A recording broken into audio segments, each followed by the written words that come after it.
Hello, please enter your 6-digit conference code.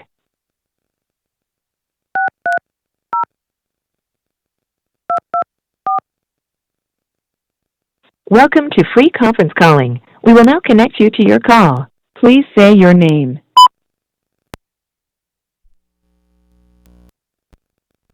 Line muted. Get me on.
You okay on this one now? The Jacob's Glass one, are you okay on that? Well.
Brian, you wouldn't happen to know if there are other companies that maintain these generators besides the one we're engaged with now? Don't know the answer to that. Where are they out of, Mike? Barrington. The generator connection's out of Barrington. They're the biggest around. Close that. I know, but I actually did some research personally for mine, and they were the best price. Really? And they Actually, cost. they maintain mine also, as much as I think they're all rated, they are the best price.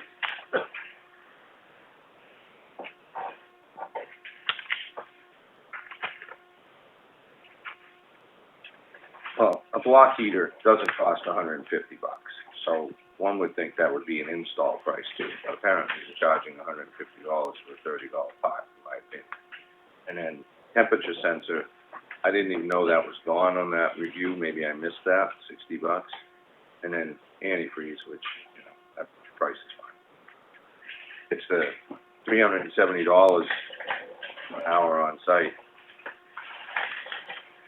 Is there a savings to be found for putting this together when there's another function going on, or are we just gonna have to bite the bullet up? Well, that's a repair. That's not like a regular maintenance item.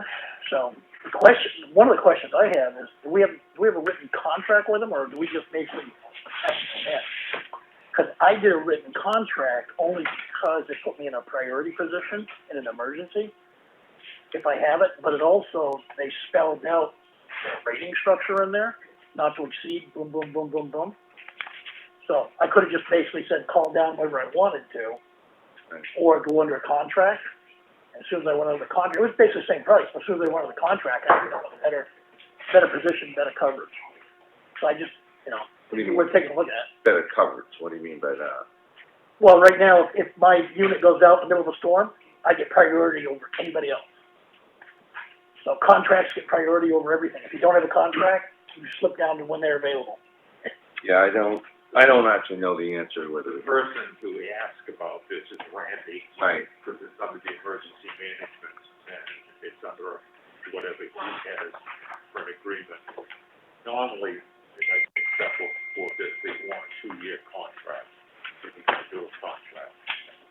I wouldn't doubt that we're under contract. I was just kind of considering, is that something that should get put off till we have a regular maintenance cycle come up? And again, I think we get 2 cycles a year, one in the spring and one in the fall, but please don't hold me to that, so we asked Randy. Okay. I don't see where we need a block heater until the fall. Well, this is my point. If you're gonna come up here for some other maintenance that's scheduled, and that saves us $370, I'm perfectly willing to wait. I guess a little clarity was in it. The other thing is I guess I'm a little confused on why we need a block heater on a propane unit. It has antifreeze in it, and I don't know, it's the startup, it's the motor, right, so, It's an engine. yeah, it's an engine, it's got pistons and so forth. Yeah, but it's not a diesel, and so it should start pretty reasonably in cold weather. I don't know, does yours have a No, And I don't know the answer on mine. oh, I guess we need to do a little more research before we shell out $600 for something we potentially don't need. What's that? I believe Oscar teaches program. Yeah. Do they? Wakefield's diesel. Then what? Wakefield's is diesel. I think Oscar program fire. Oh, thank but you. this is not a diesel, it's Right, propane. right. Now, there is, on the propane, there is a carburetor heater, because propane has a tendency to ice up, Right, going to the carburetor. But that's a separate, that's not a block. right, it's not a block. Carburetor heater. So I guess maybe we do a little research before we just give out $600 for potentially something we don't need. We might need it. I don't know the answer, but I'd like to.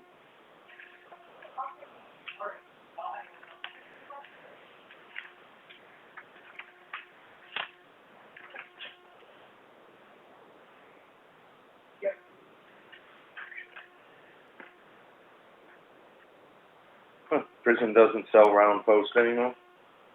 Sorry? The prison doesn't sell round post poles anymore?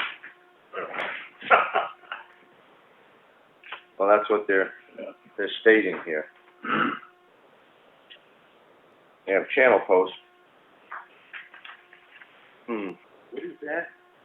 Where did you get that? I didn't even see it. It's an email that went to Chris.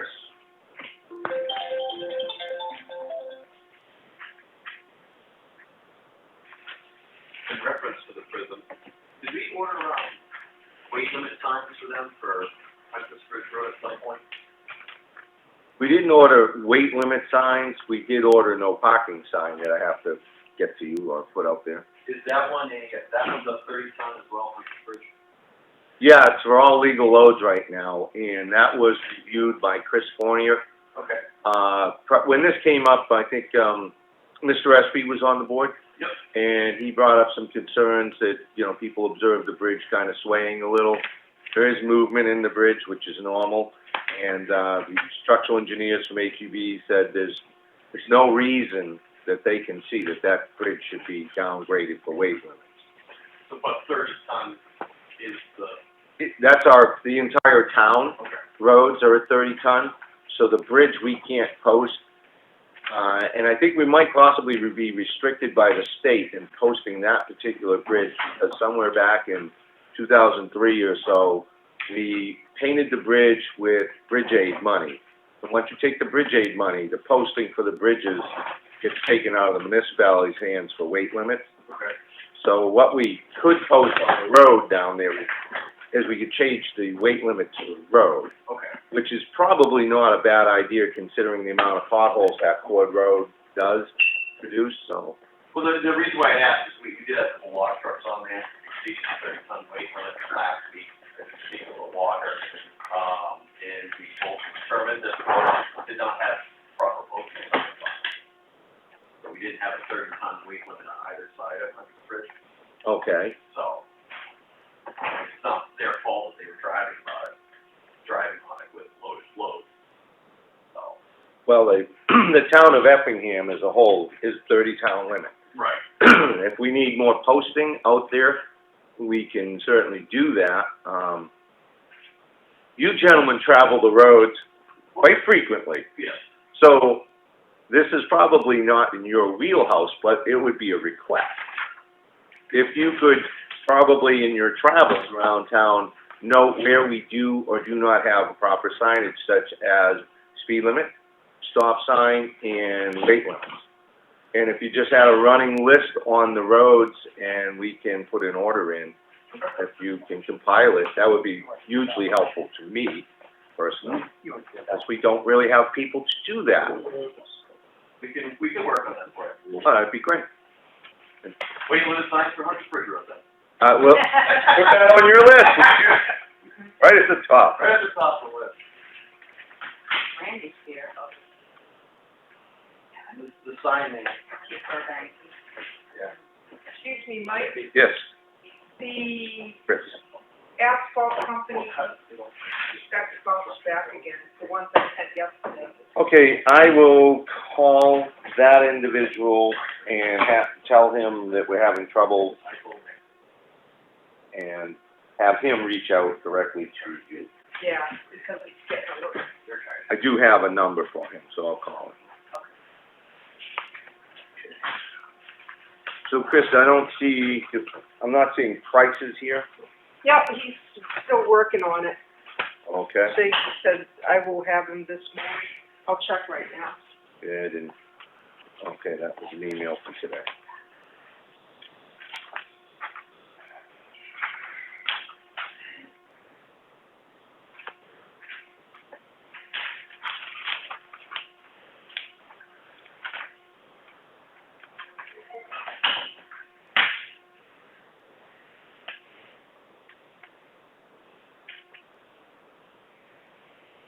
No, nothing yet on the sign.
And labor includes travel too. And they're like an hour away, a little an hour. So 2 hours of that, right? So that Is leaves just travel. at $85 an hour.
cemetery sales. This has been something I've been kicking around for a couple of years, in case they bring it up, and it's never been followed up on. I actually spent an hour on the internet the other day doing research, and what I found out was the average plot is between $200 and $2,000, but in rural areas, it's at the low end of that range. And I had that consistently from like 6 or 7 different sites that I looked at on this topic. I could not find any local towns where they had posted any of their cemetery stuff online. Well, at the price we're charging, I think that's kind of outdated, but that's just my personal opinion. And what you just stated would suggest that we're just so far below the lowest price at this point. Yeah, and what I did see is that you could charge for the plot. You can also charge for a separate fee for the perpetual care as a one-time. So we've got a fund for that. I think we're able to do a perpetual care fee on top of the plot fee and start some kind of a balance in that going forward. I think that's worth pursuing. I know in 2018, 19, I was looking at these, but so many other things kind of come up and get in the way priority-wise. So if you have any time to follow up on that, and throw anything forward. Yeah, I'll get, if I can, I'll work with Brian, if I can get Chris to make a couple telephone calls to towns around. Okay. I'll pull the stuff from the internet, we'll pull something, an overview of what the possibilities are of the different types of contracts. And I put the contracts I was looking at were contracts within the state of New Hampshire with some of the, larger cemeteries. So, but I can get examples of that too for us to take a look at. And I would imagine, like you said, we'd be on the lower end. I don't have a problem with being on the lower end. I agree with that. So far below.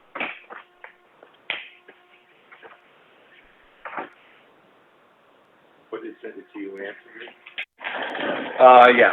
The letter of agreement for HEB Engineering Services, which we'll cover later in the meeting.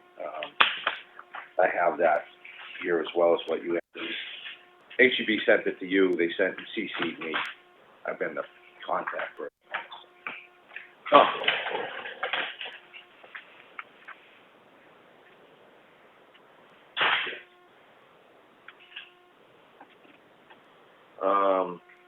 That would be the equipment that was, out there. That's essentially on the,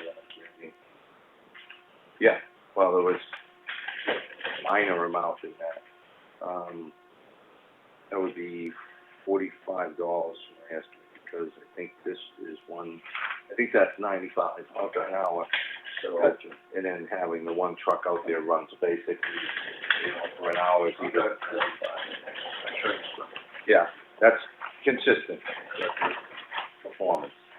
Good deal.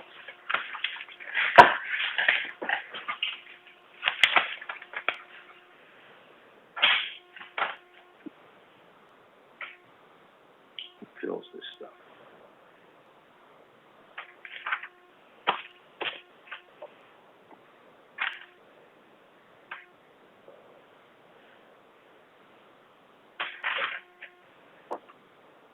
F or P-H-I-L?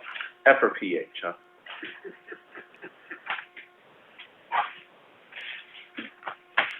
Uh-huh.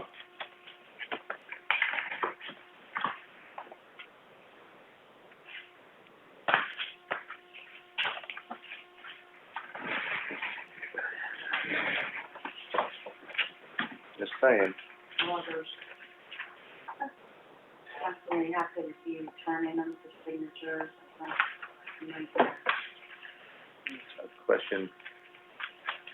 What's a question on Rebecca's, report when, I forget what it was, like 5 initial letters that was under review. I think it may have something to do with some assessment, SPW.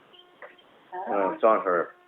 I think I've got it. Or she might have, when you go through pickup, I do data entry for pickups for the assessment for the software. I oftentimes find things that did not get permitted. Most of the time it's sheds. Sheds happen. Sheds That's our motto. Okay. And then sometimes other things surface. I think that a gentleman down near the lake who decided to enclose his deck, which creates square footage. That's the Requires one. the building permit. So Shoreland water quality permit, that's the one. which one is that? Right there. Right? Yeah. Have you got to the mail, Yep. the mail folder? Yes. That's all stuff that comes out on inventories and or She's got a pickup. report in the mail folder which breaks all that down. Yeah, I'm looking at her report. Okay. Yeah, and that was a follow-up on that, because I think, That's stuff that I find when I'm doing my assessing work, either with, data entry from pickups or inventories that I have to forward to her for. okay, that's what I was looking for, because Rebecca's not here, so I thought Gwen might be able to Right. clarify. Yes. Meal tax.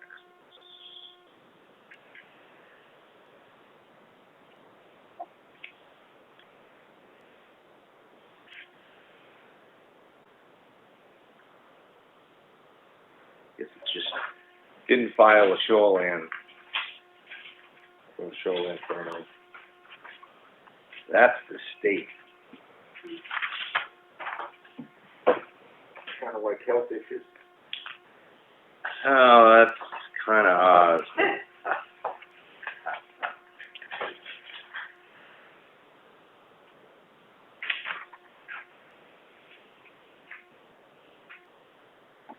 Which is another call I'll be trying to get there.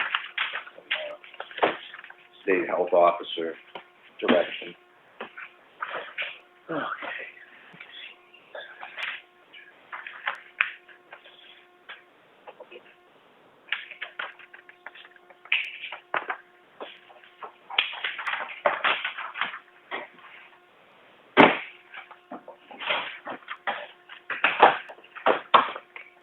Chuck, I found some, I was in possession of a few transfer stations. One of, It's just a few. these I believe are the gates, right? There's only one. There's Right. only one for the gates now, because we did a Right. common key. But that's the gate key, I just have copies here. And then this one, not sure what this is. That's the one.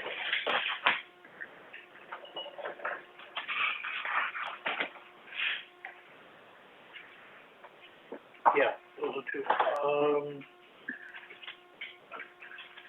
Would that be the lock on the upper shed? I don't recognize that. I had two on here, there were more here, I took a set for myself, so, But I don't know what they are. okay, I'll do a further review. Unless, yeah, that's not this shit. We gotta figure out these keys in that lockbox.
Chuck, did you ever get reimbursed for that expense you put out there? For the asbestos, Yeah. that's what it is right there. Yeah. Oh, okay, good. Yeah, so I will after today, yes.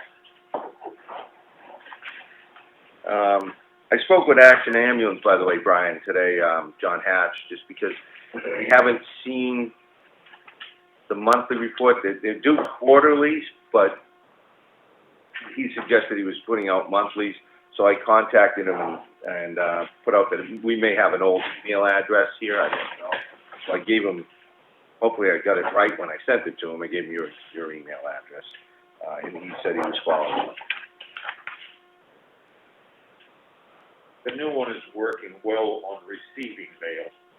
I'm gonna have to talk to Teresa, I'm gonna make a couple phone calls, but it looks like sometimes this won't send mail. And I'm not sure if that's just because it's not, the IMAP is not working correctly, or if it's really not sending the email. I sent some stuff to Will Linhart based on requests that have been made, and I send it, and it says it went, and a couple days later, I find it back in my outbox again.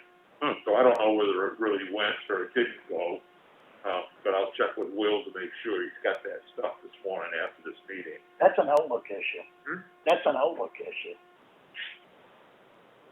The only one is You're generating the email using Outlook. the only one, I have several email addresses. Yep. The only one that is happening on is the new one. Okay? And what I'm saying is, it's not a Teresa management issue, that's an Outlook issue. Teresa's only providing the email, and if that email gets through to one person on the other end, that means the email address is valid. From that point forward, it's whatever's set up in Outlook. It's an issue that has to be addressed. I don't know exactly where it is. If it really is an issue, because if the people are getting the email 6 times from me, then there's something else happening. And it may just be my phone, I don't know what it is, but because the chairman talked to me just a minute ago about having something sent to me from Action, I wanted to make him aware under the new email address. There's a hiccup, and I'm not sure what the hiccup is.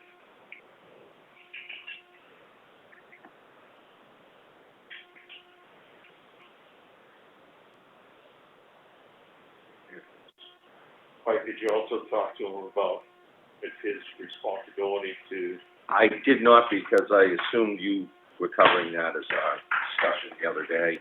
I'll get in touch with him. I'd be hard pressed to think that he wasn't aware that he would have to file for those petitions. I just want to make sure it doesn't come back to bite us. It's his payroll, so I wasn't real concerned it's not our payroll, but sure, I understand. That goes to the first responder stipends.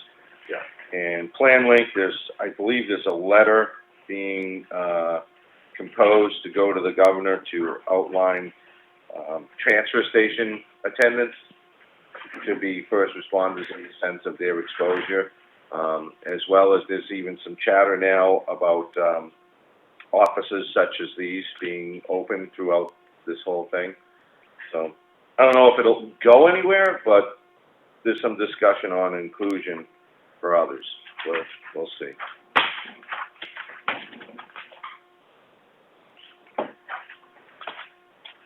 Oh, so maybe you guys will get a Christmas bonus this year. It's gonna have to be something open, look at that. Well, this is early. Money in the bank's not there. Gift certificate to the transfer station. There you go. Of your choosing.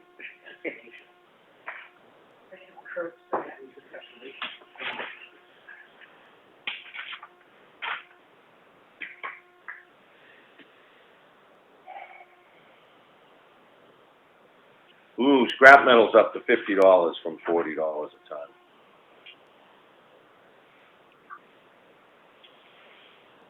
What they got a catalytic converter. Yeah, I know.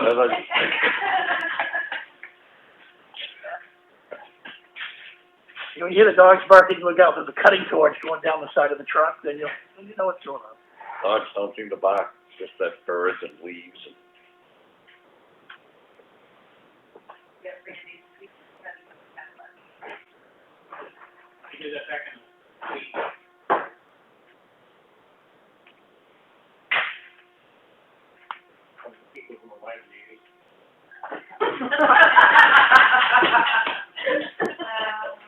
I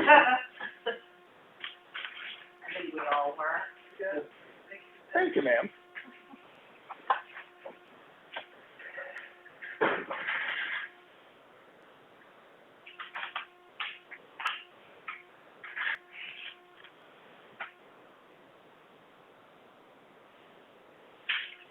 On the manifest, Brian, it said repair, but it was a purchase for one of those items.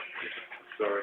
The, Windy Ridge Corporation, there was a, on the manifest, it had 2 items for repair. One of these is clearly a purchase though, isn't it? Yeah, I did, and that line item, if it typed out, it says repair upon new equipment. It just didn't have enough room to fit it all on. Got it.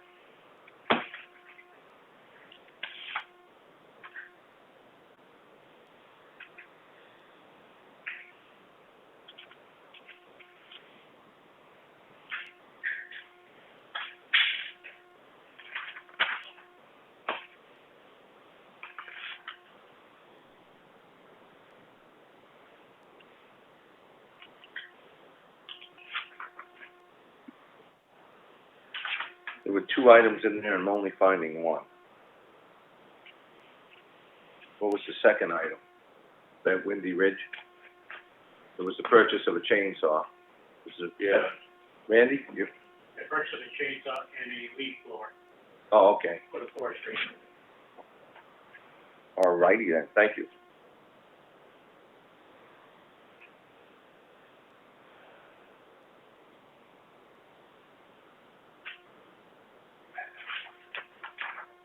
Huntress Bridge Road still seems to be the road that cost us the most.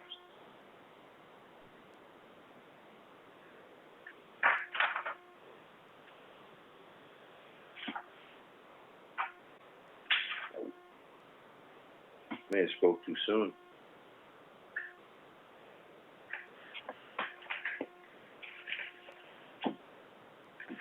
Anybody, either of you gentlemen had time to travel the roads at all, dirt roads? I actually came back on the Granite Road, Clough Road, the other day, and it was nice. We have an opportunity to start some calcium applications because the All States Materials is going to be in Freedom Thursday. So I was going to give the high sign to Ron, who called me about that, if you guys agree, because some of the roads are dusty. We have always a situation, say, like on Plantation Road. And if they're in good shape, we could do them now. If they were rutted, and hold off to the next grading. But Well, I know one of them I was on about a week and a half ago. They had just finished, and I went over it after one of the rains, and the potholes were right back in there right after the rain. So I don't know if we want to just put the calcium down or kind of have our Ron do a runaround to make sure we don't need to do any touch-up with the grader before we put it down. all right, I think the focus was going to be on Plantation coming in, possibly Huntress, I'm not sure, but Nutter and Granite would Where, be, I mean, the roads we were thinking of putting it on. those are. We probably ought to just check it, That's what I'm, because the rain, I mean, I was really surprised on one of them. It was like a week after he did it, it was potholes coming up again because the rain had occurred. and those are the roads I think he was looking at, because you get probably 3 miles, so. Want me to run down these today and? Oh, if you have time, sure, yeah. And can I just speak? Please, On the Deanna. little end of Granite that I live on, before the bridge, there was one house that didn't want theirs done. Hmm. So there are potholes there, but those were left there. That's my assumption. I did speak to the grader operator after that. I guess there was some confusion because of that individual's request. I thought I made it clear that all the roads, everybody pays taxes for the roads, and nobody has a right to their section of that. So, and then the grader operator told me what he did in not fulfilling that whole stretch, in the process. Because now what you have to do is go on the opposite side of the road to avoid the potholes. I made it clear to the operator that that's not to happen anymore, but I will talk to Mr. Evans himself and say, this is just not what we do here. You know, we grade all of our roads, and there's no exceptions. It's not the way it works. So you want me to run Plantation, Nuttock, Granite, Hunter's Bridge? Yes, those would be good to check on. And I'll get an update should there be other roads being considered. That was my concern when he mentioned it to me, is I wasn't entirely sure what the conditions of those roads were. They were recently graded, but, you know, how long ago, like Chuck said, might have taken a toll already. Yeah, the rain is not helping us on our dirt roads.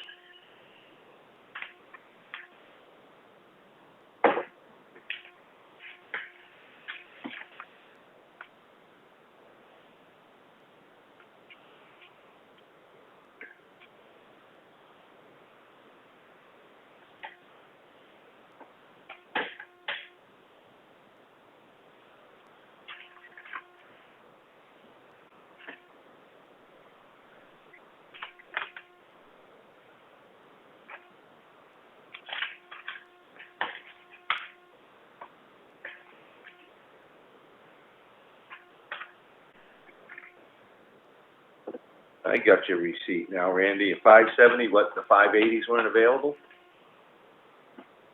570, 84. Yeah. I thought there was a 5.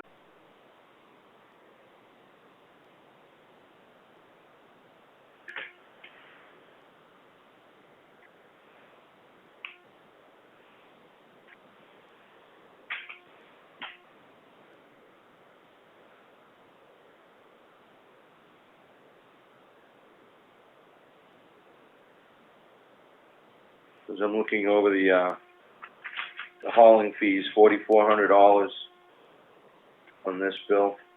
Are you still in talks with Atlantic Recycling, Brian?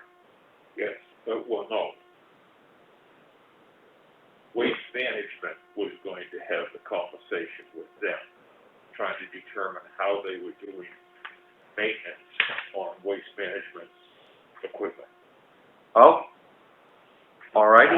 It does appear, and I talked with Waste Management, I talked with Pete this morning before I came in. The reason he's giving for not having yet gotten the report on the first maintenance is the guy was out sick. So he doesn't know why we don't have it now. He's gonna check and figure it out and get back to me later this morning. It looks like, anyway, that appears to be why they came up with the big fault. And what was the date of that, Brian? The date of that, the actual activity took place on the 19th of February, and the actual bill was sent out on the 20th of February. But the problem I have is they charged us to come up here and tell us there was nothing wrong. And the problem I have is There was something wrong. there was something wrong. There has been something wrong, and every time we call you, you come up and you don't actually fix it, or it's not fixed appropriately, which leads us to call them again. So I really am reluctant to call them until I get the report from Waste Management. Exactly. Okay. No, I just following up because I was going through the bills, so it struck me. Thanks. It's in the stuff in my report to you, but you've got it now. Sorry for jumping ahead. Which brings us to the point in time when we can actually go to our agenda, I guess. So, everybody's gone through the folders.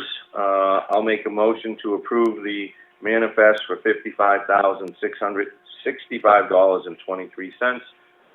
Second. Second from Mr. Fuller. Any discussion? Seeing none.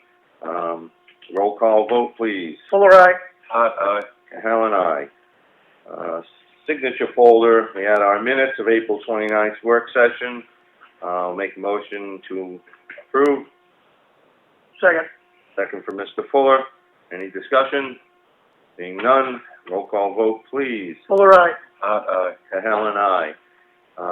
Make a motion to approve the Selectmen's minutes of May 5th. Is there a second?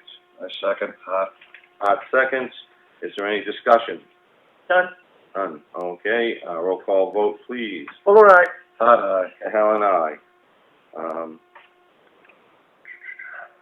We had, a follow-up letter on our tax situation with Eversource regarding, the agreement we had with them, so that was just simply monies that we're correcting the money that we received versus, money that, we're abating, per that contract.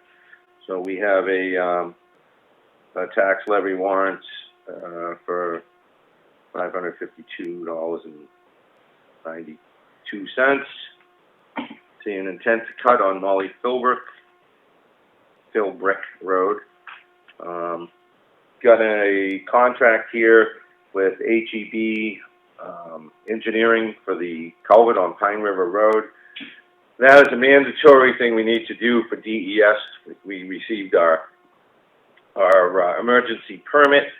As part of that, we need to go into an immediate contract for an actual repair. That repair has to be done in compliance with environmental section 900 of the stream crossings. So we have an agreement here from HEB. All in favor of signing and approving that? Fuller, aye. Aye. Cahalan, aye. And we got, with that emergency permit, we've got time limits in which we have to have stuff back to the state, right? Yes. So this isn't something we can set on for another 6 months or a year and... Absolutely not. Okay, on that one, in my discussions with Craig Rennie from DES, we had 30 days to accomplish the project. We have done that. I sent pictures and so forth prior to the work being done. I have to follow up with some finished pictures. I have some, but Ron is planning to do some more work there, so I'll send what I have if that's not done by the 30-day cutoff to provide the state what they need. Following that, we have, I'd have to look at the contract here again to say there's a timeline that goes out maybe about 10 weeks to get an actual proposal to DES for a final permit meeting all the criteria. So the turnaround time is really tight, and there's a schedule in there for HEB to accomplish this. In fact, they got ahead of this for us by having a wetland scientist do the review in good faith. I felt strongly that we would be signing this. We don't really have a lot of choices. So, yeah, they're looking to have that turned around pretty quickly, and I think 60 days or so was really what the state wanted to see. So we can meet that. And I think some of the follow-up work Ron is finishing, the beaver were part of the major problem that caused us over a number of years. And I think he's got an idea for a great system that he's going to install on the upside of that culvert to help prevent any beavers damming up in the culvert again. Right, he's going to put together, my understanding, something with angle iron and rod to prevent the beaver situation. On the other hand, the culvert itself, I think he's going to do some cement work at the head walls. So once that head walls are finalized and finished, that's what I'd like to send the state. From there, the evaluation may say that although we put this culvert in by today's standards, and this is what we expect, it's not sufficient for that stream crossing. So what we're hoping we can get away with is some upland floodplain culverts, which is essentially putting in a pair of culverts, one to the left, one to the right, raised in elevation somewhat, so as the waters hit a certain point, this will handle the excess water and drain it off, and that's our best case scenario. If that doesn't fly, we could potentially have to put in like a clear span box culvert. The suggestion for the upland flood culverts came from DES, so we're really hoping that's where we end up, because we, And if we're successful with that, that is a whole lot cheaper than ripping something out and putting it in a box culvert down the road. it would be a whole lot cheaper than any other, any of the replacement options we would have had. Even with this whole situation that took place, it would be much more expensive to put a box culvert in to do than anything we've done so far, and adding those culverts would be a minimal cost, really. Perfect. Best case scenario, that's what we get. Let's see, cemetery, lots, we've covered basically, we're gonna look into those costs of what we should be charging. But an interesting question came up when I was talking to, Ms. Quinlan, the attorney from the state, and, she asked, and I didn't know the answer to this one, obviously, is, who does the excavation or internment? And I don't know, like, do we just let anybody go and? I believe when they go to the, funeral home, the funeral home is in contact with maybe Lenny, is he the, He's the trustee, yeah. and I think it goes from there, but Okay, The grave digger. if it's anything like this one up here, Yeah. if the funeral home's notified, they get the person down and, dig the hole. Okay, We don't, they do. okay. They have their guys with the, the backhoe comes down, and a guy with a shovel. All right. What is the cost of the funeral? Yeah, yeah, we don't. opening and closing. I wouldn't mind knowing, verifying that, what the process is. If any, Chris, you have a moment, and we can ask Lenny, perhaps, reach out to him. Yeah, it would be interesting. Yeah, I was just, it's in the hypothetical right now, and I think you're probably correct, but I'd just like to know for. What has happened in the past is when there's a notice of burial, the town contacts, usually the funeral home gets in touch with the town calls, like Lenny, the cemetery person, they go up and mark it, and then once it's marked, the funeral home sends the grave digger down and he digs the hole. Okay. That's been in the past. That's how it went at this one too. Thanks, Glenn. I just really didn't know the process, so I had to ask the question. You wanna go down there and dig them? I'd rather avoid that, especially in the black fly season. Any season. ADP proposal, Chuck, you wanna present? Yeah, I think it's time to kind of resurrect that discussion again to see if we can figure out whether it might be cost effective or even literally because it can make the office more efficient in running it. So I went out and did some general Google searching the other day, and ADP was one of the ones that kept popping up because they are the 10,000-pound gorilla in that space. And I had a couple proposals come in, and it looks like, at least from their standpoint, I know there's other alternatives out there, the cost would end up being about $70 a week. Okay. And that would include ACH deposit for anybody that wanted it, either mailed checks or printed checks locally, depending upon what our capability would be, to be able to process a paper check. They handle all of the government taxes. There's an automated file that will upload Brian's QuickBooks. And I was trying to think of every single question that I could think of that might be applicable to it, and the one that I did ask is the New Hampshire retirement system. They are not integrated in a retirement plan that they don't physically manage. So they would end up basically processing the weekly retirement amount of money. It would then be posted to the town account, and at whatever interval Brian ends up paying that, it would be paid. And I don't think you can do that by check anymore either. That's going to be electronic, if I remember correctly. We're doing it by check right now. Okay. So that's an alternative. If I take a look at kind of like what we're paying town administrator per hour and what it would take to do it, and backup training and all the other time we're spending on processing payroll right now, this, in my mind, is a much more efficient way of going. whether it's ADP or somebody else. I did, and when I was looking through the proposal, that's what I picked up on, is there was nothing listing the New Hampshire retirement system. Nope.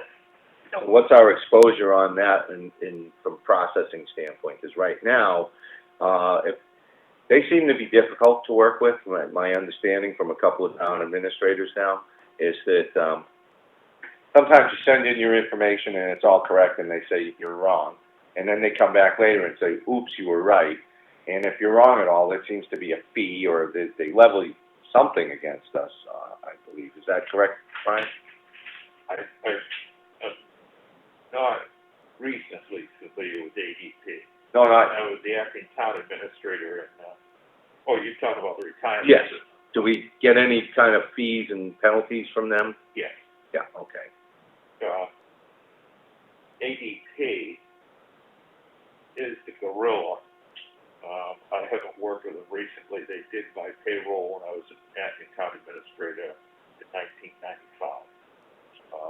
But that was paid for by the bank at that time as part of a negotiated agreement with the bank. When I first came here, I talked about the possibility of doing that. Claudia was not in favor of it, but I did get some prices. Based on the fact that Chuck sent me the email from ADP, I went in and did some number checking. We total average, from the first of the year till this pay period, 15 checks a week. The high volume average is 15 checks. The average deposit number of checks we do is 8. So 3 weeks a year. The first week of every month is a large number because collecting gets paid, the town clerk tax collector gets paid. There's a bunch of payments that go out. None of this would cover the stipend checks that is done for fire department primarily. I think we've got a couple of others, but that's the primary one. When I did look at it, I looked at an outfit called Travantis Payroll, which was recommended by Bank of New Hampshire. And they gave a proposal. Now, this was back on August 1st of last year, so it's an old proposal. But they gave $2.50 per check charge for doing it with a $25 minimum. And they would do it, and they were also going to do the retirement system and the federal tax and withholding items. The problem with this is if we did it, they didn't have at that time. They didn't talk about mailing out checks. They talked about if there was a check, the check would have to come here, and there was a $15 per check overnight fee per check coming in. And because at that time I was told we had some people that did not have accounts that got to be upwards of around $60 a week for checks, and I thought that was too much money. And I recommended not going to it because of that. This guy has called me several times since. He's still interested, but I have not gotten a proposal for him. They did indicate there'd be no setup charge, no payroll price increases, and unlimited administrative training and support in the contract that they were proposing. But again, I haven't gotten a proposal for him or talked to him. I kept putting him off because he wanted me to make a decision by the first of the year after I talked to him when Claudia had left, and I said I wasn't making any decisions until after the town meeting. He's kind of stopped calling. Bank of New Hampshire, you got that name from them? This is the business they gave me the name. Actually, they called them and said I was interested in. Travantis showed up here to make this pitch. That's probably that's one of the things I was looking at when we were looking at changing the banking. So I was anticipating we might talk them into paying for the service, because it used to be something you could get in your banking agreement. When they said no, I checked around, and nobody does it anymore in the banking. Okay. I guess, well, obviously, we don't want to pay for those kind of checks, and so that would be a deal breaker for them. And their prices, at least at first blush, sound a little higher than what. Well, but I think to Brian, what Brian's outlining is because he knows the actual volume of checks we're cutting, when we're cutting them, I think it behooves us to take a look at it, basically say, okay, run any proposal numbers we have using our real world numbers. I didn't know what the real world numbers were, so I said average 10 a week, once a month, 40 people. And that basically, when you look at ADP structure, for the first 4 checks, it's kind of like a minimum charge, and after that, it's $1.90 per cut. Paper checks don't cost a dime. Yeah. So, and it's one of those things. Then, do we want to mail out automatically by them, in the mail, so they go in the mail, or do we basically want to print them here, which was an option? Like, I didn't even get into the guy as far as what it would take to do that. So, but the New Hampshire retirement system is something that they're not connected with, so that would be a manual step we'd have to do. I don't know about the company Brian's research, but I asked this guy, it's like, okay, what's the weekly workload here? I don't want to be spending hours on our end and then paying you to do something on the other end. And he said, essentially, it's a weekly, whatever your pay cycle is, it's go to a dashboard, pull up a person's name, plug in the number of hours, because you've already got the hourly rate and other things in there. Yep. And if they're in a different state or whatever, it automatically calculates state tax, the whole bit. And that's the extent per week of this. And there's a lot of people that would like ACH. So, Yeah. And quite frankly, we have the capability to mandate we're only going to pay by ACH. If it came down to that, we could do that. Right. But it sounded like these guys have a flexible option, and maybe even with somebody else other than what Brian's already talked to from Benfica, New Hampshire, there may be other choices out there too to take a look at. And I'm good with where we're going with that, and just finalizing who's got the best numbers, because I like what you're talking about with these folks, ADP is proposing. That sounds really good to me.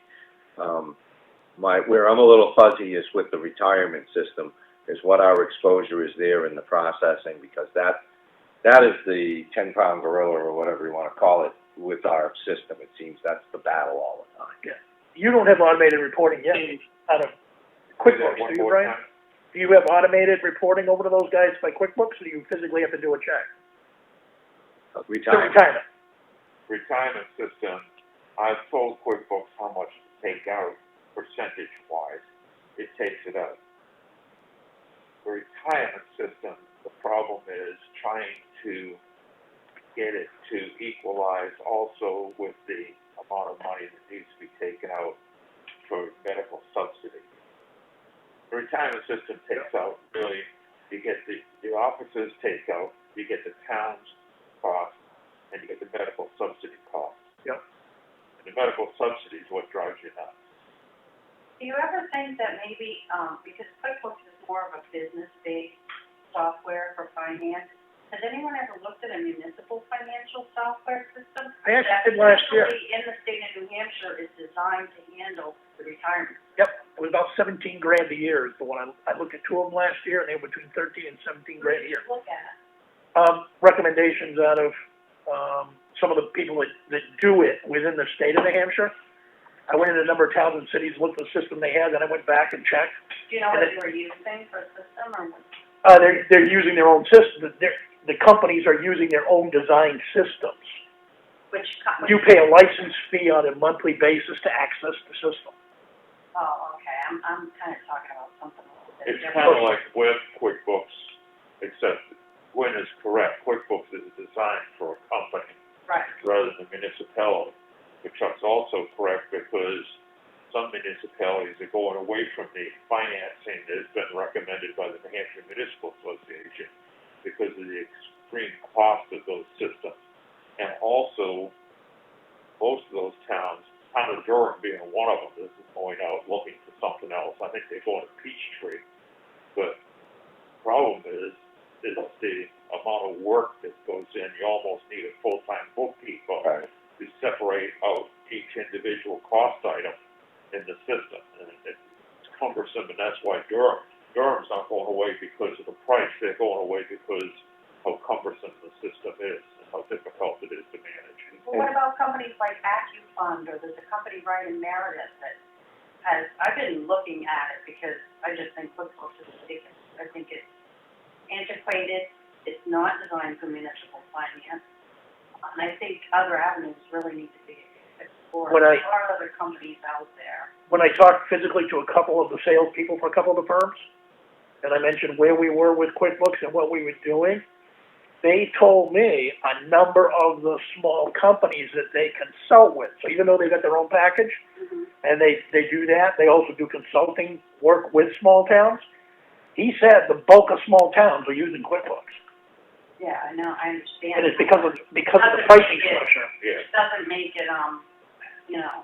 That's a cursory review that I had, led me to the same conclusion that QuickBooks seems to be used that way. That's why, at this point, I think QuickBooks functions for us. I think it's the payroll situation, it's a little not really so flexible, and it's the retirement system. So I guess what I'm looking for with my initial question is, if we outsource this portion with the retirement system involved, that's what I'd like to know, what you think is the hiccup, Brian, in dealing with that medical portion. Are we still gonna be having the same issues if we outsource this because they don't really do it directly? The payroll companies, that is. I'm trying to think through the answer to your question. Yeah. I think we need, if we're gonna outsource this, the real need will be that they need to do the retirement system. If they can't do the retirement system, the outsourcing is not going to reduce that many hours for the cost. Right. That was my position. You know, I looked at these guys, and these guys were willing to do the retirement system. So I guess what I would like to do is I would like to have a couple of weeks to be able to do some research and see if we can find someone, see if we can find a list of people that will do the retirement system along with the payroll. And the list does not, and look at the difference in prices and try to make an informed decision based on the data rather than. Yeah, no, I don't think anybody has a problem with that. It's solving that part of the question, with the retirement system. And the other thing is that it's going to, and I'm just picking a number that was in your list, but I thought I saw 1 week was going to be like $111. No, when you looked at it, Brian, one proposal was for 10 people, the other one was for 40 people. Okay, well, anyway. But it's a per unit price after you get by 4, and it's the same standard price for the first 4, and it's the same standard price after that. I just didn't know how many people actually per week were there, so I threw a 10 and a 40. But obviously, I think we also have to look at what that cost is going to be and where we're going to take it from the budget. Because there's no line item in the budget for doing this, so it's going to have to be Rob, Peter, and Paul to pay for this. And we got to be able to look at that realistically. Yeah. You said one of these proposal you got there, or whatever, you talked to someone back in August last year, they wanted to come in and speak with you and all, or they did? The one I said that they came twice and sat down and met. It just seems like we have some questions. I don't know if having him, whether it be over his turtle or, call in or come in, I know that. Brian will research comparing apples to oranges and apples to apples with all the companies, I guess, so. I think that's the start, and then when we nail it down, maybe that's the time, or maybe we don't need to, I don't know, see what we get back. Because if any of you want to look at the disaster you have to go through for the retirement system, you're welcome to stay, because I got to do this month today. Just personally, watching this for years, being a fly on the wall in this office for, a decade probably now, it was always a situation here. And it always, as much as everybody will say, this process only takes this much time. And if you really watch, it's like, I think you get lost involved in so much, and you don't really realize how much time goes by, because, I know when I was chairs and other boards and stuff, and I'd be looking for information, I can't get to it now. I'm in payroll. You know, it just seemed like it starts on a Monday or a Tuesday, and on Thursday or whatever, that it's like, I had a hiccup in payroll, so I don't know. If we can move it out, I'd love to see what kind of time it freed up.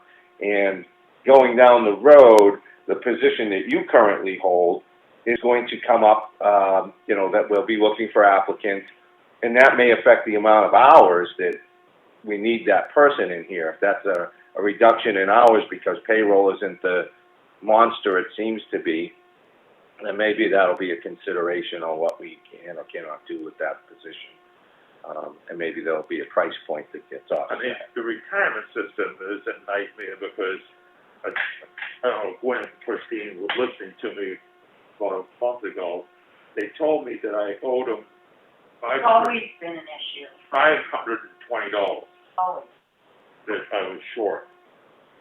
2 days later, I get that the next month is $520 overpaid. Exactly the same amount. I called them up and I said, you know, I'm not sure how you underpay in 1 month and 30 days later you overpay for exactly the same amount of money. Well, they said, well, you just did it wrong. And so finally, when I moved up the chain, I got an accountant in their system that said, you didn't make a mistake, we did. And so send us back the check, because they already sent me a check for the $520 and wanted me to deposit it. And they said, send us back the check and we'll clear it and you don't pay a fine. Because there was a fine attached to overpaying them and a fine attached to underpaying them. Right. And that's the whole thing. See, I'm aware of all of this, and that's the part that kind of drives me crazy, because the amount of time it took you to do the original data entry isn't the issue. It's everything that seems to follow it, because it's this bouncing ball, even though you did things right, and it's always a distraction, and it follows you through the week. It's not that you did it on Monday and you move on. So, anyway. Now we're in an argument over a $25 and something amount of money, which I feel is the same thing, you know. Although I haven't got they're saying I overpaid them, they want to send me a check, but they're gonna fine me to send me the check. But I'm waiting for the letter to come saying I underpaid them the next month for the same exact amount. And I'm seeing hours, labor loss, you know, here, so, anyway, we'll let you do what you need to do. I guess at this point, we're pretty comfortable. We want to know the answers. If it comes down that we can get a deal that fits our needs, we'll try to see how we can financially achieve that goal, I guess. Do you have to be involved in the New Hampshire retirement system? No, we can get rid of all these guys. Well, plug your ears, Ron. I mean, is there an option to move to any other, you have to be in that retirement? I believe that is correct. None of it's easy in the fact that, like, Christine is asked to have Maine withholding taken out. I'm still jumping through hoops with the state of Maine to give them money. $17 a week. It's chaos. And, We could preamble the line and just do a little walk around the back of Christmas. well, the issue is you have to tell them what kind of principal business you're in. Do you think they have government in their list? Just pick other. I mean, Christine, you can't say, oh, there is no other either. Give me the time limit. Christine and I have been through that list 100 times. We're gonna tell them secretarial and see what happens.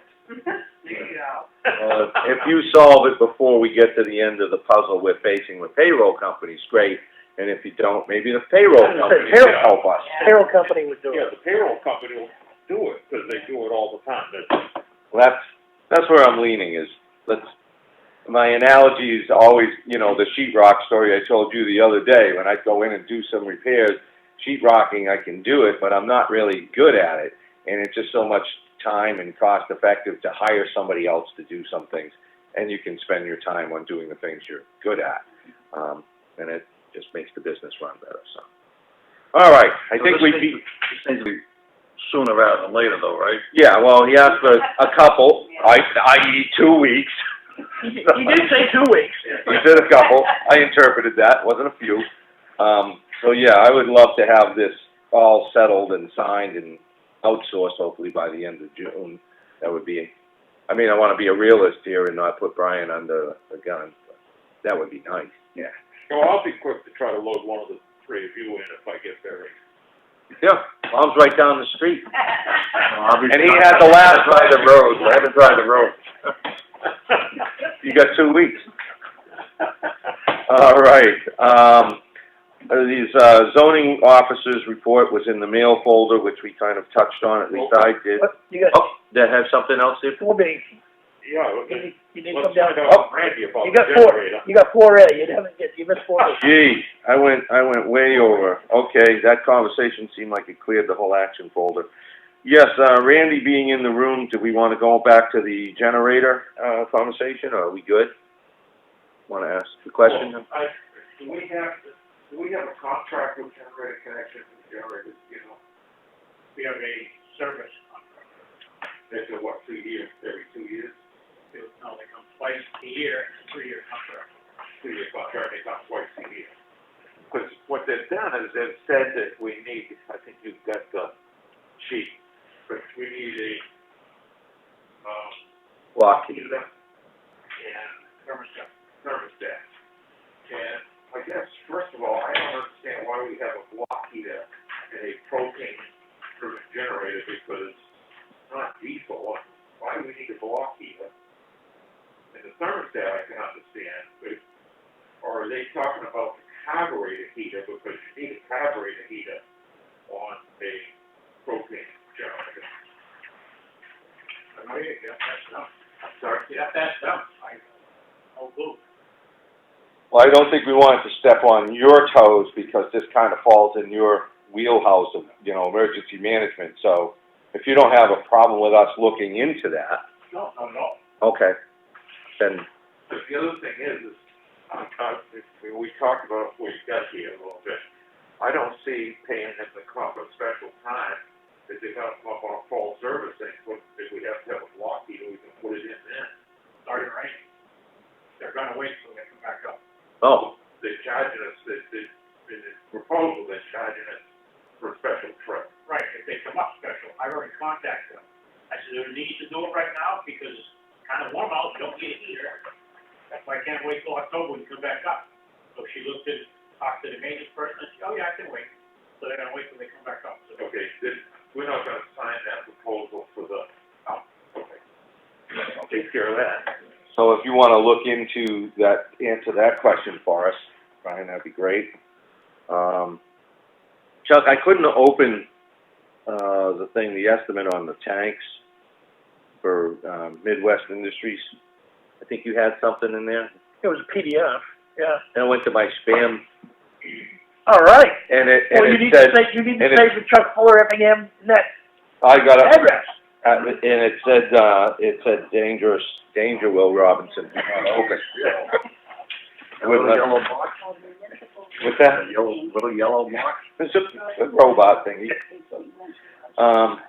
So yeah, that looked like a pretty, in the mail folder, it was pretty expensive. Yeah, well, no, because there's 2 different options in there. Okay, So, I went back to Midwest Industrial Tanks, which is one of the 4 or 5 that I looked at earlier. And I contacted them and said, okay, well, here's what we want to do, and I don't know whether 2 tanks required, 1 tank, double compartment. We also need to make sure we got a belt suspenders, drip tank underneath it, the whole bit. The guy said, got it all. He said, I'll put something together and ship it to you. So he basically gave us a price for 2 separate tanks, $4,700, or a custom double tank. So it's 2 tanks in one for $3,700. So it's like $1,000 cheaper. And then the waste container was $1,825. That was a steel drip container beyond the double walled container. So it's truly a belt and suspenders kind of thing. And they all have special drains for the connections for whoever's sucking the stuff out and everything else. So in the drip tank, as well as the actual tanks themselves. So we'd have one tank for regular oil, one for contaminated oil. Okay, and that got sent to the office as well? I forwarded it over to Brian. Okay, I'll get That's why you had it in the folder. I saw the pricing, I didn't see the dimensions and all the, It's right there. oh, that's just written out, okay, I thought you probably had some other, you know, how they give you spec sheets and, Yeah, it is right there. All the information's right there from a spec standpoint. okay, Is that one that could stand out in the weather by itself, or does it need to have a? It can, but the issue we're gonna be, if we're gonna require the suspenders approach where we're basically gonna put on a drip tank underneath it, that'll be wide open to weather, so it'll just fill up with water. Gotcha. So it's designed to be standalone exterior. The way the cover's built on it, it's weather tight to the system. But, we had talked about having that extra protection, even if somebody dropped a bucket or something and try and catch it. So if we do the drip tank, we're gonna need a cover around it. Gotcha. okay. Does that price include shipping, and where are they located? They're in the Midwest somewhere, and yes, it did include shipping. Okay. It was all spelled out. Shipping was like, what, 1,500 on there, I think, Let's see, because of the steel. yep, flatbed, I just wanted, because sometimes shipping gets your attention. Yep. Yeah. Yep. Yeah, so it's like when you strip out the very top one, which is the double tanks, which knowing that they can do a one tank double compartment cheaper than they can do two separate tanks, the one tank makes sense. And if you strip out $4,700 from that quote, it's about $7,000 for everything. all right. I'll give that a closer review later, keep this moving, and they're out in Nebraska, Brian, so I'll answer your question. CMA Engineering, we're going to do a, conference call with them, that's the plan as far as I know. I don't think there's any plan at this point. I got this yesterday afternoon. I got their response to us in writing. Yep, I shipped it out to everybody here, yep, knowing this morning we would talk about what we're gonna do next. and, And the question is, do we have a call with Sally and Katie at DES beforehand to talk about this? Because I copied, when I sent it to the office, I also copied both Sally and Katie on the notes. They also have the same PDF. I think that was left to us to negotiate, what we're seeing in there. I don't have a problem with, certainly supplying the DES folks any of this. They've been with us all, the whole way. Oh, yeah, but they actually supplied us kind of a draft document for these, to send over to these guys, which I did. So, Yeah, I would send it over, certainly to Sally and Katie for review. And I would think that Friday, it was our date, I thought, to follow up with the CMA to make sure that we got a chance to review I told them this it was tomorrow. tomorrow. Just in the event that it did, I needed to make sure we had this back in our hands, so that we could review it. Yeah, So they knew their drop dead was tomorrow to have it in our hands, so they got it here early. And they know the 22nd is the date we've got to have everything done by for this piece of it. and that's why I thought maybe Friday would give us time to review this. I know I'm booked up tomorrow.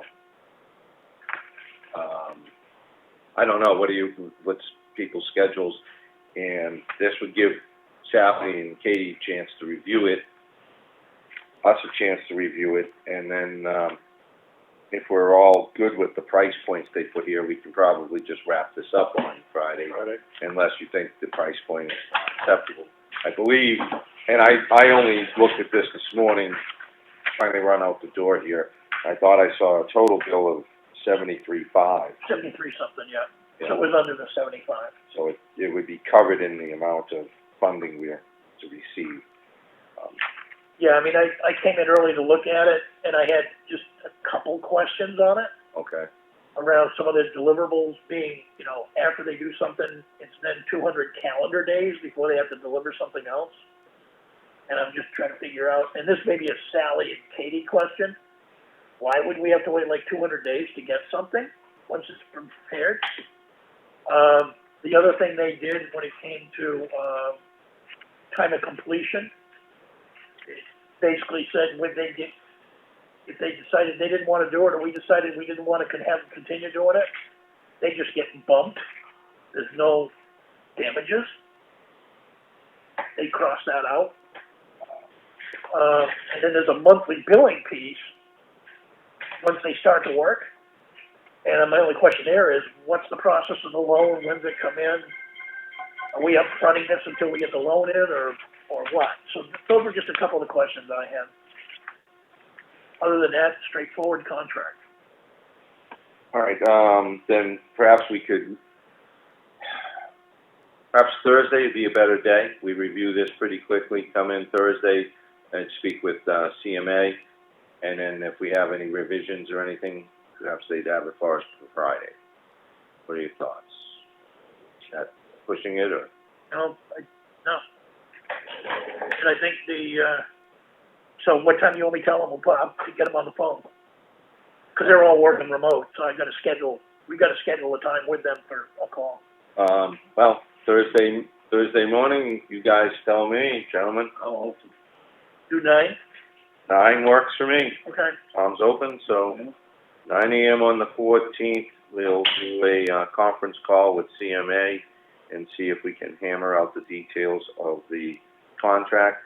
And if there's some revisions, hopefully they can have that back to us for Friday so that we can have this signed and done. Yep. Get them moving. Are we talking Friday the 15th or the 22nd? 15th. So we'll do a call on Thursday the 14th at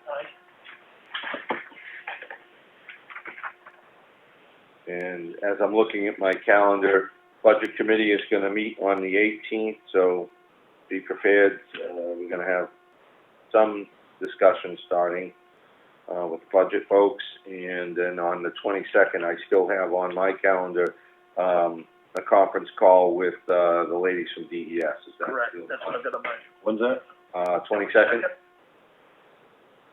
So that's still a constant. So I'm hoping we can get our stuff over to them by like Monday next week and finish format. And they can begin to do it, or we can work on whatever we gotta fill in for that final application piece.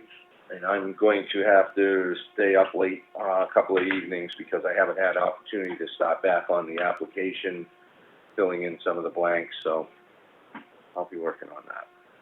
Do you want me to make the offer, having Sally and Katie on the call Thursday? Sure. If they'd like to be involved. Okay. It's purely up to them if they wanna be. Well, all I'm thinking of, I know the detailed scope of work was something that they both said was critical in how this was put on the paper. Oh, all right, yeah. And if it wasn't, then it needed to be modified before we could use it on the application. And ask them if they were available. I'll leave that with Got you it. to do. Okay. Kind of get one point of contact here, and you've been, Yep. with your technology skills, kind of get thrust into that, so hopefully you don't mind. And while we're on this same subject, so I did follow up with Weston and Sampson and let them know, Should be not. they ended up being a close two, and here's where we stood, and here's the timetable we had, because they were basically saying that they need to get something prepared due to timetable. Okay. And I told them, quite frankly, I wasn't 100% sure, but here's why I wasn't 100% sure, so I spelled it right out. And they wrote back, thank you very much, hope it works out for you. Okay. So, All right. That's a big one to get done. Do you have the time for the May 22nd? 9 AM. Yes, ma'am. Let's see. Now I'm back at the, report of the zoning officer, which we had an opportunity to go over, and my question on that one was for the shoreline permitting, which is in process. I know something in that item was a follow-up with the town's attorney, which Rebecca is doing. Anybody have any questions on the report as it was presented? I thought it was, covered it well. Tom's good, okay. The emergency authorization verification letter on Pine River Road culvert, I don't know why that's in here, because I think we've accomplished that, right? So, It was in there before it was accomplished. okay, that explains everything. Conservation Commission report on roadside, litter pickup. I kept that out here. Have a contact here from Emily and Albert, and I think Comeau Nate's name's on the bottom here as well. So, essentially, a lot of things were picked up in various, in sundry items, debris were brought in, along with approximately 190 blue bags of litter. I know that Steve Regal took to sorting out every bag that went in. He took the aluminum cans for the Town Hall Library drive and put those into the aluminum bin, and sorted out the glass, which reduces our cost at the transfer station. So, a big effort by Steve, and I think Leo Racine might have helped some on that. Leo did a little bit, yeah. Yeah. Yeah, when we had somebody donate 110 bags full of cans, that they normally recycle themselves. Mr. Stewart off Old Pound Road. And, he normally recycles it. He saw the sign, he said, I'll donate, come get them. So, Steve and Leo had to do trailers and pickup trucks and everything else to move the 110 bags. I'd be interested to find out what you yield for funds from the aluminum drive at some point. Well, so we kind of started this on April 15th, which is one of the Wednesdays that the transfer station was open. And as of last weekend, he has crushed 700 pounds of cans. And what's the going price at this point? It's peanuts at this point. It's like 20 cents. Yeah, 20 cents. But at this stage, that's not far off what the price has been for the last year and a half. So, a ton's about $400 to $500, which will be good for the fundraiser. But it's also, by stripping that out of the town recycling, it's reducing our waste fees that the taxpayers are paying for. He took out over 350 pounds of bottles. Yeah. That alone, just because the weight reduced our hauling fees a little bit. So it was a good effort.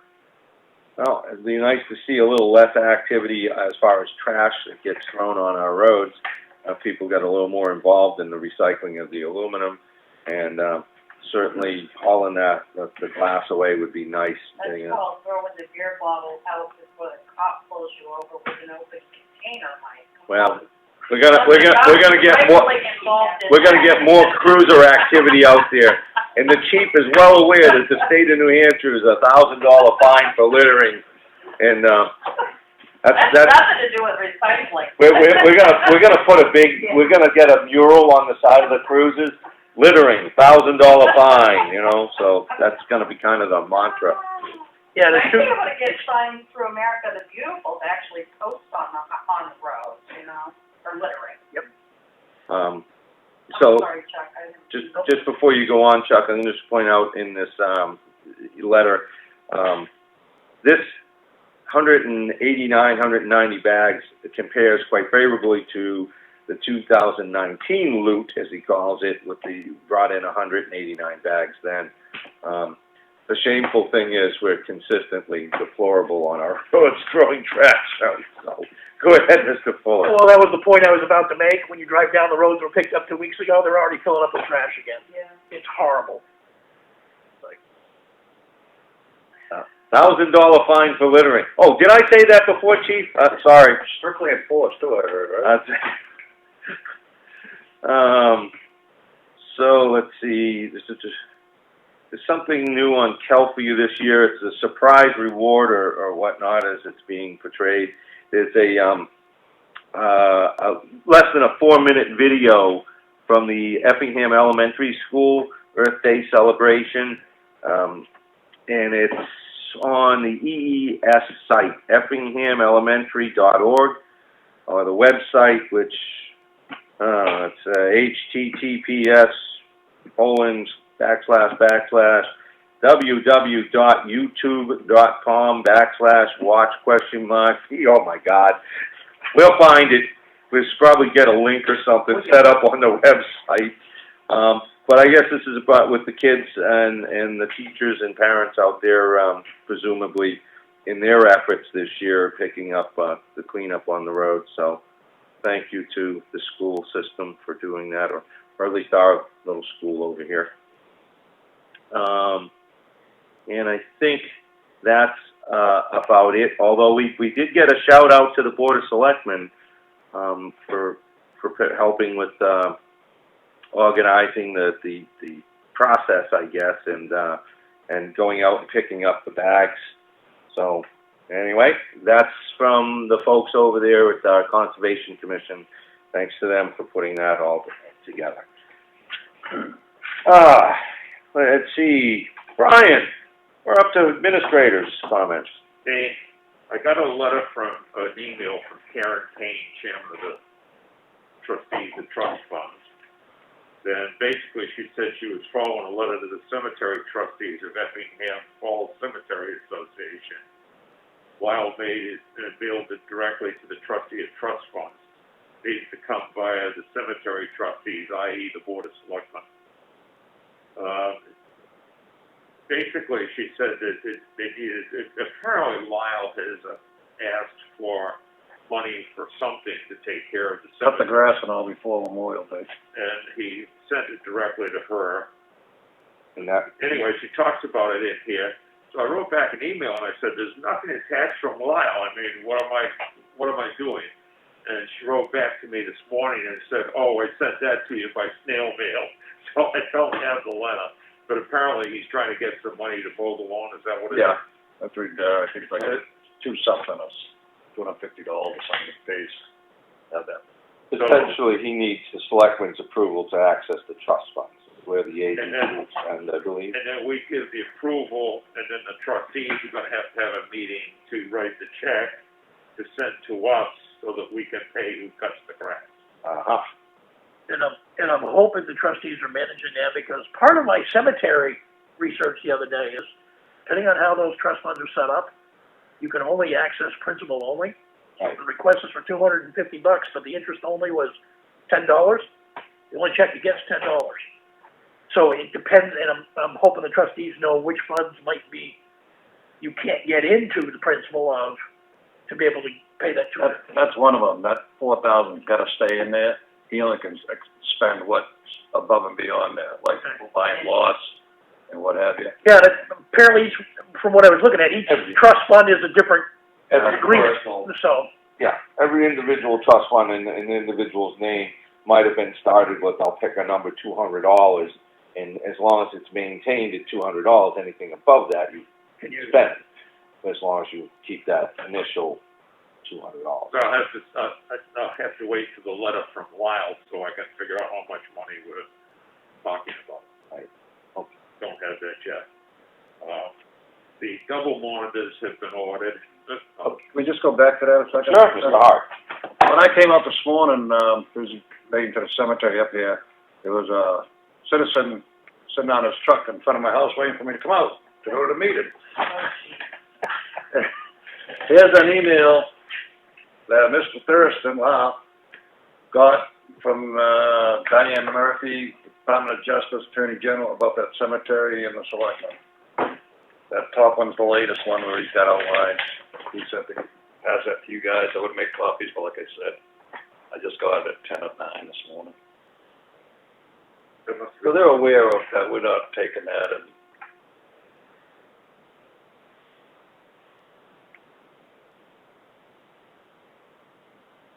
and that's all the correspondence between Lyle and the state. Yeah. So he thought, I don't know if you needed it or not, but bring it to you. But it's nice having someone greet you when you come out of your house. Great, you live where you do. Makes it more convenient. I hope they stop at your house from now on instead of my house when I'm out mowing my grass. Oh, they do, yeah. I sent them down to yours. What's the Tom's house? I sent them down to yours. What's the Tom's? That's him. So, this is a correspondence between Mr. Thurston and Diane Murphy Quinlan Esquire. There was the, Assistant Director of Charitable Trust, Department of Justice, Office of the Attorney General, located in Concord. And what it outlines to me is essentially you need to have, or they can waive, the Justice Department can can waive the requirement that they have 5 trustees there. They can operate with as few as 3, as long as they're unrelated. And at present, I think there are 5, 3 who are unrelated, and 2 that are related or something. Right. Okay, so now we're down to 3, and I don't know the 2 of them are related. 2 of them are related, so, My biggest thing with that, though, is that they acknowledge that we want. the town is not in a position Right. to take it over. That was the biggest thing I got from that. And she does outline that she's had both conversations with, our town administrator, Ms. Burke, and myself, as to why this is an unlikely event that the town would take over. And it's not simply one cemetery in the town either. This is one of an incredibly large number of cemeteries. 38, 39, something like that. I think it's much higher than that, because if you've got like a couple of graves on your property, Yeah. that's a cemetery. Yep. And when you go around this town, those, I don't know, I think there was, Mr. Espy and another gentleman might have put some effort in finding them, and whether they were in the 60s or the 80s or however many. There's a lot, and then there's a lot of expense. And if you take those on as a town, you can't get rid of that. That's gonna be yours forever, and then, yeah, it gets to be, whether there's stone walls or gates or, you know, cleaning up trees that fall on, then there's personal property you're crossing. It's just gonna get out of control trying to handle that, so. In any event, I think the short of it is they're looking to find, any other interested parties who could serve as a trustee, or, you know, 1, 2, 3, I don't know, what have you, over there for the Effingham Falls Cemetery, so. Not all it's cracked up to be, as it's on. It's not gonna be easy, probably, to get somebody to volunteer for that. As I pointed out in my conversation, the big focus here is filling the positions on our boards, committees, commissions. Right. Getting employees to fill. How many Yeah. people do we need on the budget committee? I think that's gonna be full. Oh, woo-hoo. All right, so, moving on from that, all right, Tom? Yeah, I just wanted to put that on. Okay. Give it to me. I said the double monitors have been ordered, and I think that's the case, but the email that bounced back to me this morning saying it was in my outbox still is the email a lot of the monitors, so I will work on that right after this, to say it's done. Consolidated Communications has sent me a proposal. The first thing they indicate is that the extra line for the town clerk should be in within the next week and a half, probably week versus week and a half. They sent me a proposal to go voice over IP, and they've mapped out a lot of recommendations. It would have, on first blush, it would appear to me to be no more expensive than what we're paying now, but I need to be able to sit down and really go through the numbers and push the numbers. They have been very easy to work with, because I had to sign a 2-year contract for the line to go in, the copper line for the extra line into the town clerk's office. But they're recommending that our fax machines stay on copper lines anyway, and so what and we have no contract with them now. We have a bunch of fax machines on copper lines. So we'll just trade that line over to a fax line, and it won't cost us to do away with it, because we got the 2-year contract. Oh, okay. And they've outlined the transfer station. They're recommending that you stay on copper at the transfer station, but they will be able to set it up if you want to put cameras in the transfer station, that we will be able to receive that information via copper. And it would be cheaper to use copper rather than having to pay to get the line brought from the road into the transfer station. Okay. They've recommended the fire department stay on copper. Again, they've only got one, and I might have had this wrong, Randy, but you only got one phone up there. One phone and one fax. One phone, one fax, but I said I had it right. They say, you know, the cost to leave on copper but integrated within the system would be cheaper to do. They started to look at the library a little bit, but they need some more information from me. So the library is not included in the proposal. They've recommended that we go, here over, fiber optic line for phone services, and they would be hunt lines and work through a hunt line system, and you'd be able to, if someone called Selectmen's office and really wanted to have the town clerk or tax collector, you could transfer that call and not tie up. It would go to another line, so the transfer would work. Lines would hunt. We could set up orders of hunt, so if someone did dial town clerk's number and both of the hunt lines were busy and it went to the, it would go to the Selectmen's hunt line, so at least someone would answer and talk to a live person. The proposal look at, also they're talking about the internet service going over at 100/100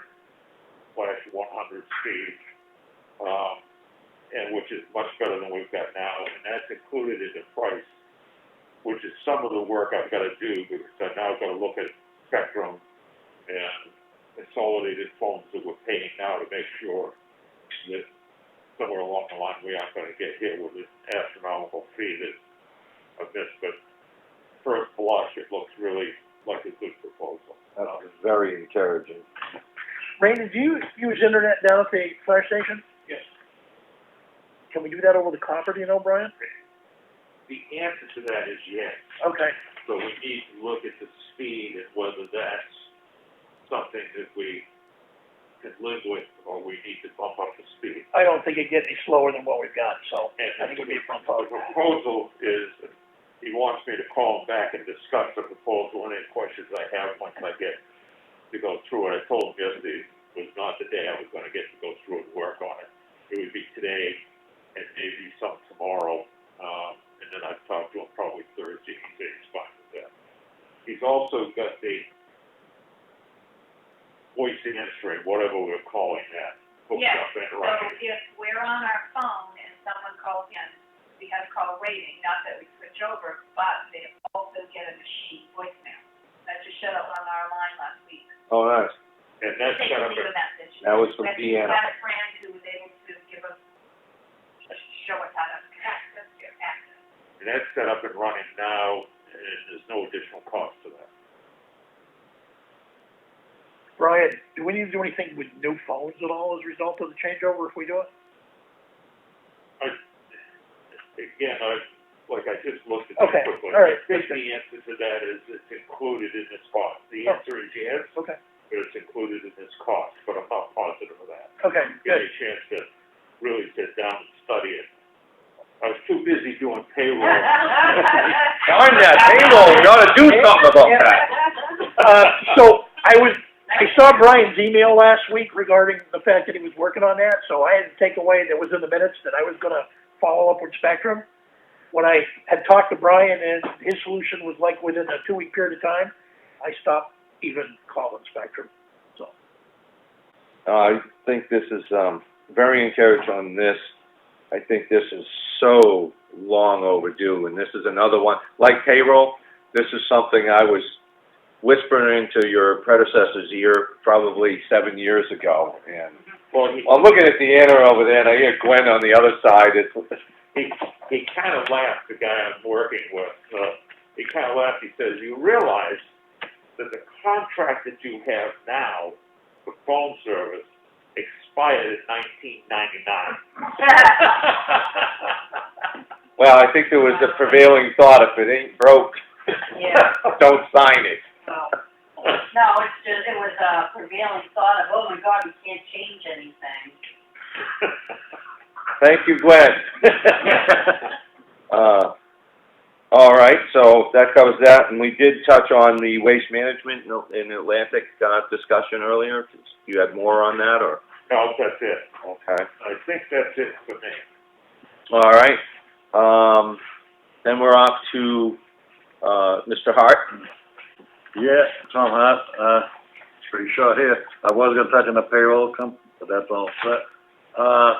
This morning, this is found this in my mailbox, Boston Post Kane protocol. There's gotta be some changes, because of the changes were made about the shadow box, that going in a shadow box and all that.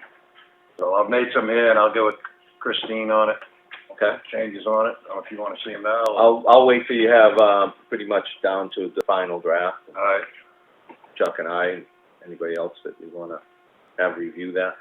And, the only other thing I had, waste management again, do you know if they've changed that oil yet? The answer to that this morning was, they don't know. He's going to get back to me. Okay. His suspicion is, no. But because the guy was out sick, he hasn't had the report any more than we have the report, that's why we don't have it yet. Guy's apparently back today, so he was gonna chase him. Okay, because there's loose fittings and all that he put off replacing and all, or tightening because of the oil, until he changed the oil. Otherwise, he would've had to drain it that day, put in oil, then redo it again. So, he didn't have the oil with him. Now, Tom, you seem pretty comfortable with the text they sent out. It sounds like he was worth waiting for. He was, I mean, he took pictures and everything else of it, I was impressed with him, you know. He didn't tell me he was gonna get sick, though. I'd had a different... The nerve. Yeah. The nerve. As Brian's checking his phone, I'm gonna follow up, just step back a minute on the post cane. Yeah. I did get to, Mr. Williams, who did our notice boxes for us, and gave him the replica, cane, to start building shadow boxes. And, Jack had some great questions, you know, how are you mounting it? Is it gonna be vertical, horizontal? Maybe you make it with options for both, because I don't know what the library's gonna do. What about opening the case? Do you want a lock on it, which would look terrible? So what's the mechanism for opening? Maybe it's a mounting, then you remove the mounting and then access. So Jack is working on a whole bunch of things that none of us have the time to consider, but he seems so very conscientious about it. I think it's gonna be very tasteful, whatever Jack comes up with. He does great work. Why would you need to open it? Well, to access it at some point in time, you know, it should, I don't know, like, it's a sealed box. If you move it around, are you ever gonna, what if it falls? Off its little mount, I don't know. I have no idea. What if you need to polish it for the gold post or something? And the other thing he put forward was like a plaque, not a plaque, but a inscription. So he said he could do etched glass, but he really didn't want to do it because it's freehand.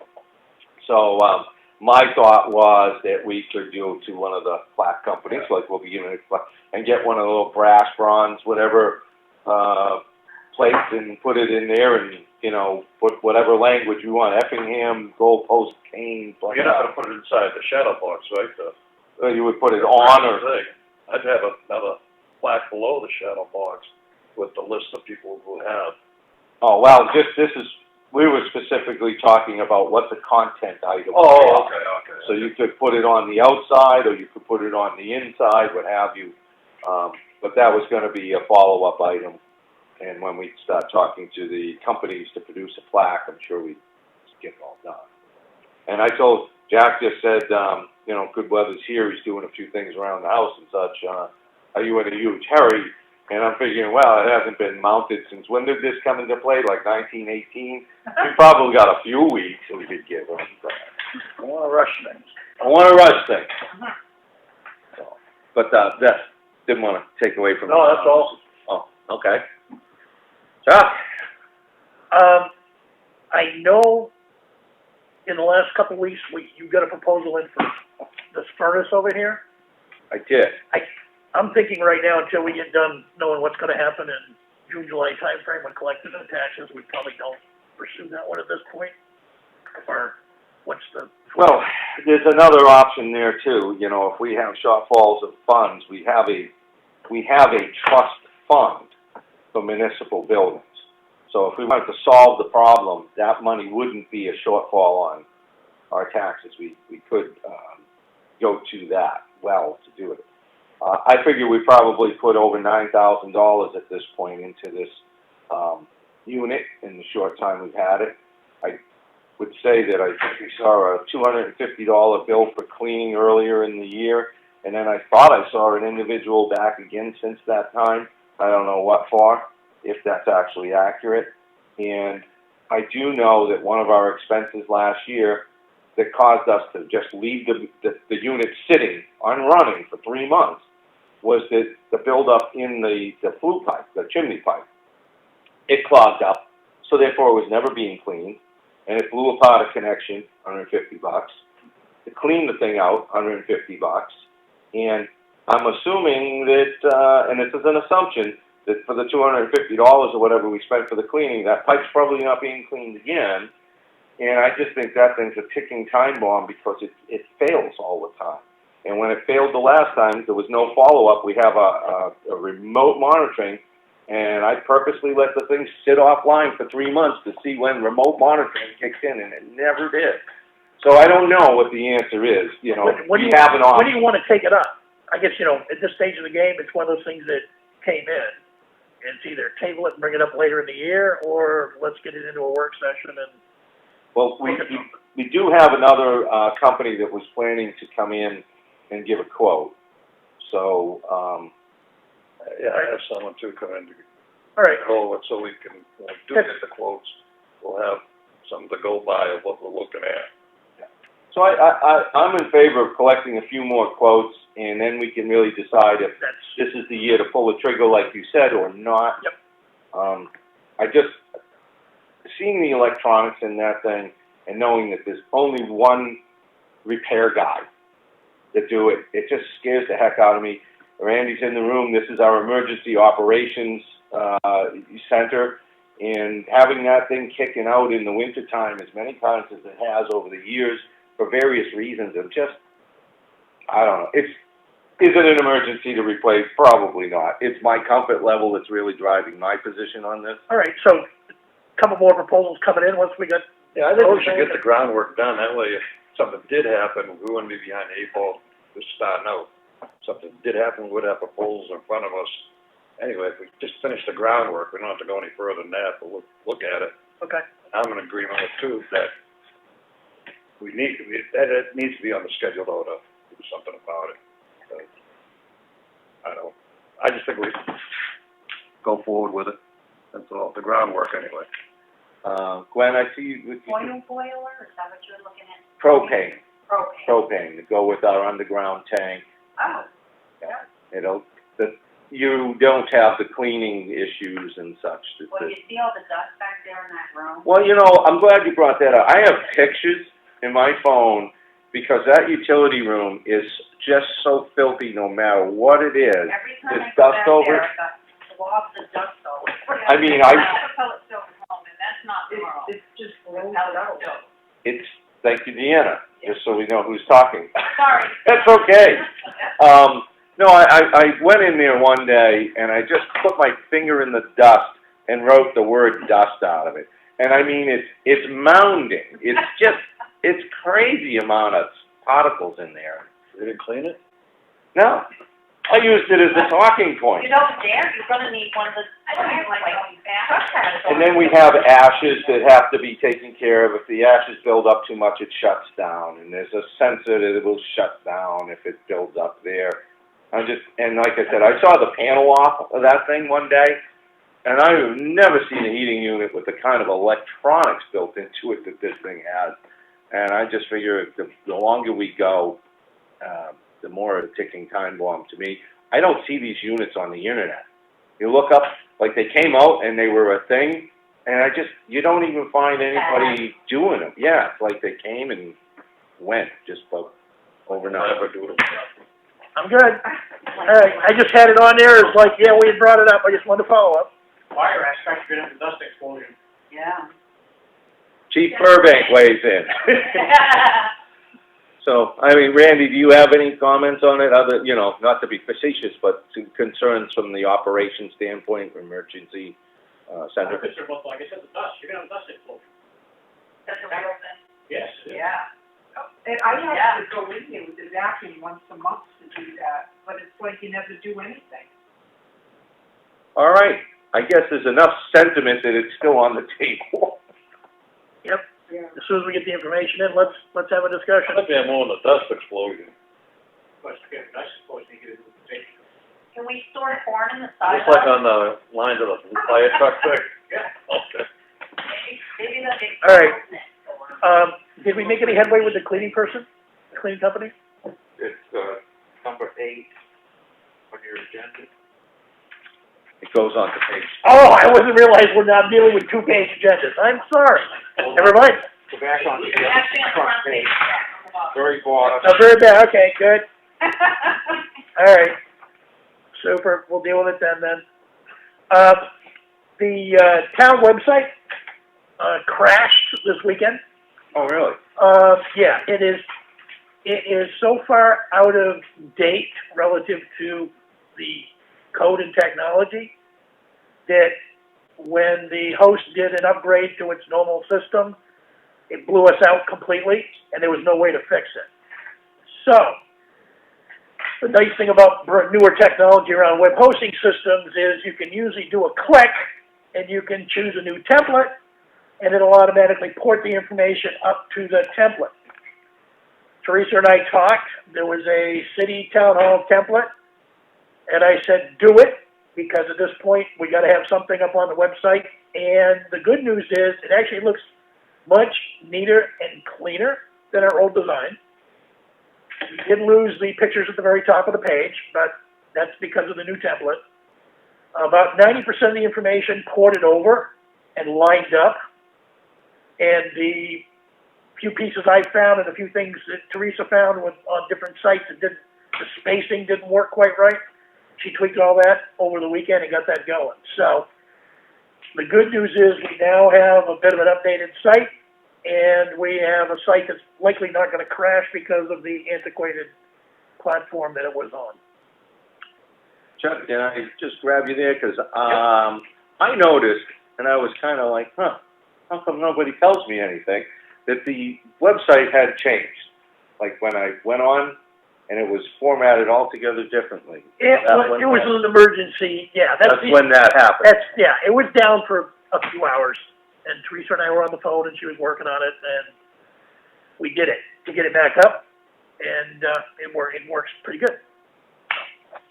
If anybody has any suggestions on content changes, we can take that under advisement and see what we can do. Well, to follow up again,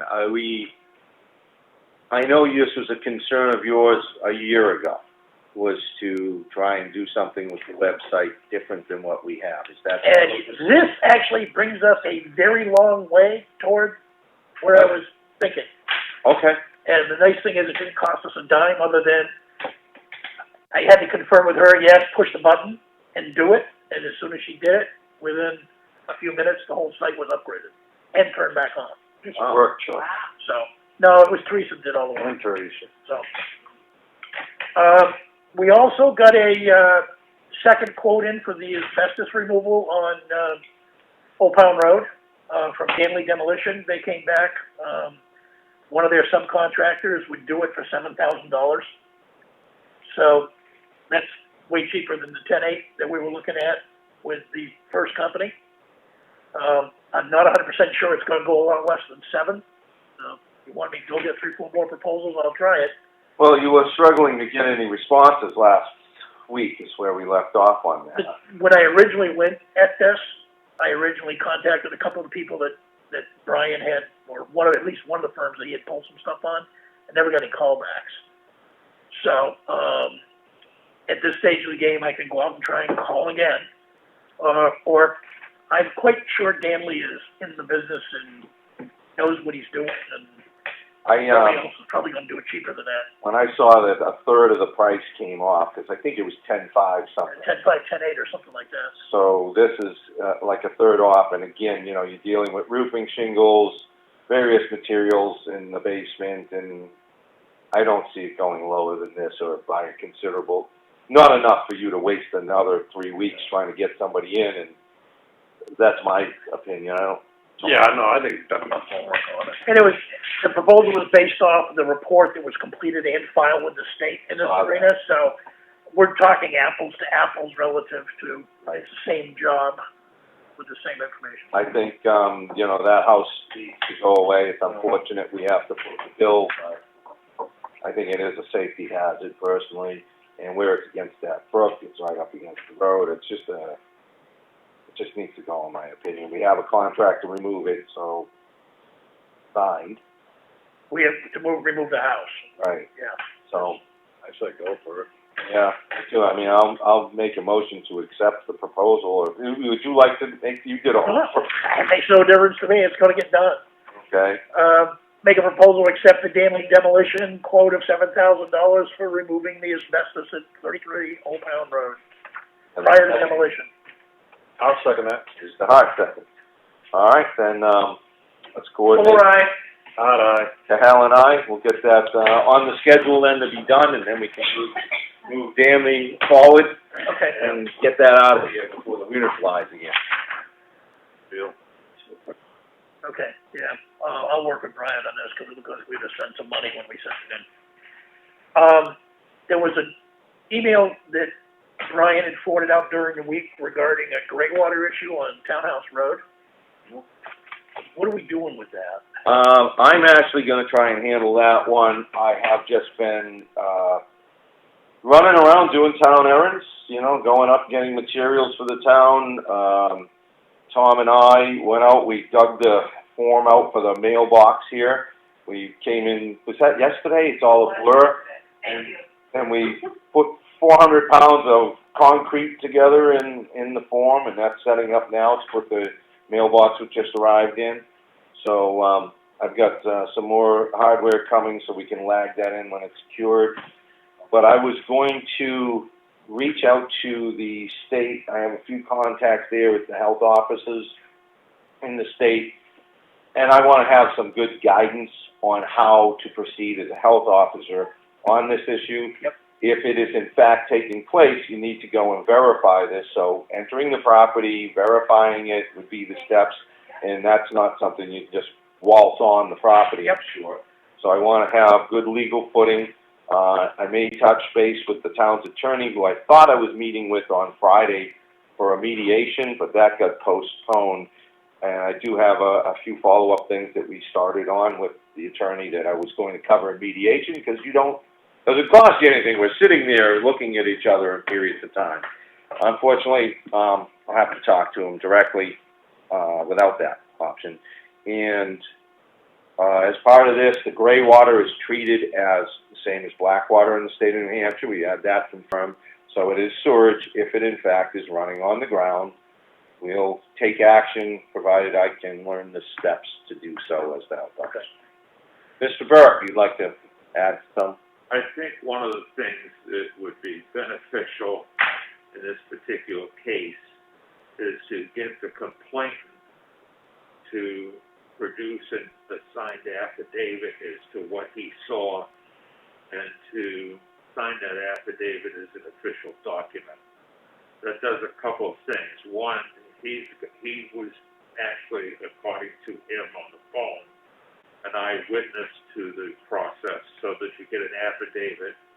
And I always find it, in my old days of law enforcement, when people have to write something out and swear to it and sign it, sometimes the information changes considerably. And I think that we ought to do that for particular protection of Sergeant's left, but the chief's still here. I just think a sworn affidavit from him, and then that can be used as a health officer to proceed. That's a very, very, very good point. And also, it will put the complainant on notice that we are doing something about it, that he has to be involved in that particular process. Right. Well, that's a good practice, I think, to follow whenever possible, is to get something in writing. I would probably ask that the sergeant speak to the complainant and get that affidavit, because the police department uses those all the time, so they know exactly the process. Comfortable with that, Chief? Sure. Thank you. In the old days, we used that in 80% of the cases. We got sworn statements from people to make sure that the story they were orally given was going to be the story that they would sign. Right. One statement to. Because you may not be able to enter the property just on hearsay. Well, I'll cover that with the there's quite a lot you can do as a health officer, and entering properties is, there's a quicker access for that. Even just on somebody says, I think. Well, if there's certain things, and I don't know enough to cover them, but I have read enough on it that it leads me to believe there are certain circumstances for certain things like this. There's a fast track that you can access the property, and there's no ifs, ands about it. But I don't want to go charging over there with what I think. I want to know. The other thing in the process is, once you have that signed affidavit, you may very well, and I would check with the state health on this, but I suspect you don't even necessarily need to get an administrative search That's warrant. correct. Right. You can actually issue an immediate cease and desist order. I believe you're, to the best of my knowledge, again, consistent with literature I've seen, I believe you're correct on both. The gentleman who was emailed in that, with the email there, he said he could assist with any letters also that property owner. I don't think we'll need that service, but I appreciate the offer. I think that, I don't think we're gonna have people. The process we just talked about is the legal process to use. Yeah, so we're gonna stay consistent with the laws of the land. It's just knowing what those are and our role in that process, how to do it step by step, and what we need to document, as Brian's pointing out. So I'll be following up to answer your question, Chuck. I just have not had the time in the last few days, so. No, I knew we had to do something, I just wasn't sure what the next step was. Yeah. Okay, transfer station, CE training. So Brian had forwarded some stuff that, and I also got the same email automatically regarding some of the state stuff. Our guys have typically gone up and done their mandatory yearly CE up in Concord. That's not gonna be available, they turned it to online. Some of our transfer station people don't have access to online. So one of the things I did is I talked to the chair of the trustees of the library, and I said, I know we've got a couple of laptops down there that aren't being used right now. Could we loan those out to these couple of people so that they could do their CE online? And the answer is yes. They're gonna have to do it at the library Oh, that's what I wanted to. because they don't have access at their house. But if need be, you know, it's like an hour or two kind of quiz thing. I can do it on a day down there with them, and I'll just do other work, so I'll get them into the building. I had that email comes directly to me from the state, from Tara Albert, and, glad you covered it, so I don't. So I'll follow up with the guys and say, okay, when do you want to do it? And I guess they get a good portion of the year to do it in, so it's not like it's gonna be done next week. The sooner they could do this, I would be, the better, because. I'm gonna recommend they do it while the library's closed. Yeah, that would be great, and what happens, and has happened in the past, is things come up, people don't follow through in the time frame they should, and when you do it after your date, you pay double. So, the recertification is a lot cheaper if you get it done, and I already have mine done for this year, so be proactive, get it done sooner than later is my. Yeah, I was gonna question on that. Is this something that, like, if I wanted to do this, I could do it too? You need to go for the first, the full 8-hour day is to get your. Are they doing those online too? I They believe there's a system, they are doing something, I just don't know how to break, it's not a full 8 hours, they're breaking it up. But one of the things I read a month or so ago is they were trying to move all of their training to an online format, not knowing what was gonna happen here. I can get you that, Tom. I have the latest update. It just came last couple of days. The other thing is that, at last week's meeting, we talked about requiring face masks down at the transfer station. While we had a robust discussion and the three of us agreed to it, there was a subsequent change of heart by Mr. Hart and Mr. Cahalan, and we're not gonna require face masks at the transfer station. I would encourage anybody listening on the phone, please be respectful of the transfer station attendants. It is an area where potential infection is high, as a result of the exchange of money, which will happen probably within a 6-foot radius. The guys tried to do a table arrangement this weekend, absolutely failed.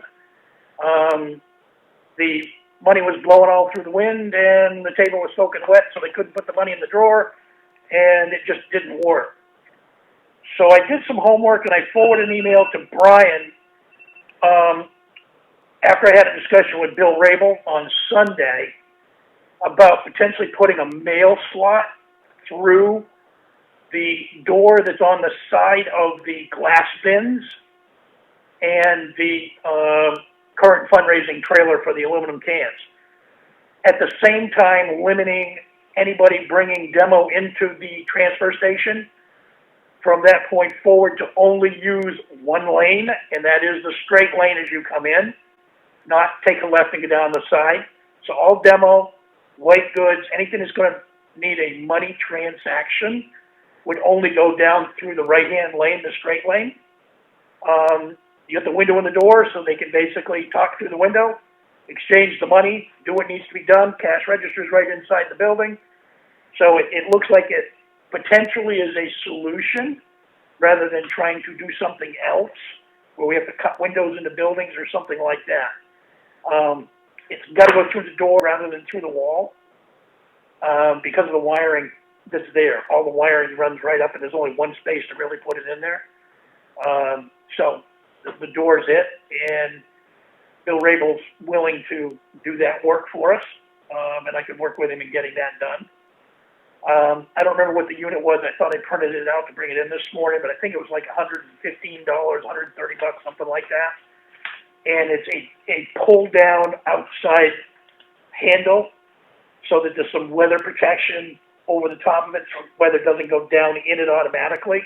And on the inside, it's a key unlock to be able to get access to the money or whatever's dropped in there.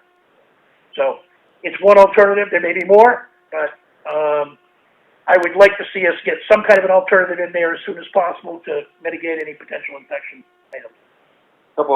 Couple things, Chuck, May. First off, I'm fine with whatever we need to do for the money handling to make that an effective process.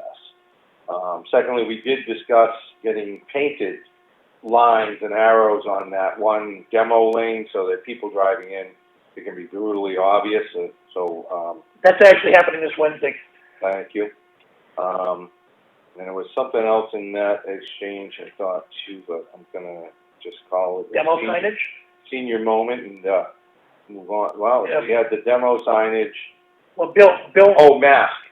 We encourage masks.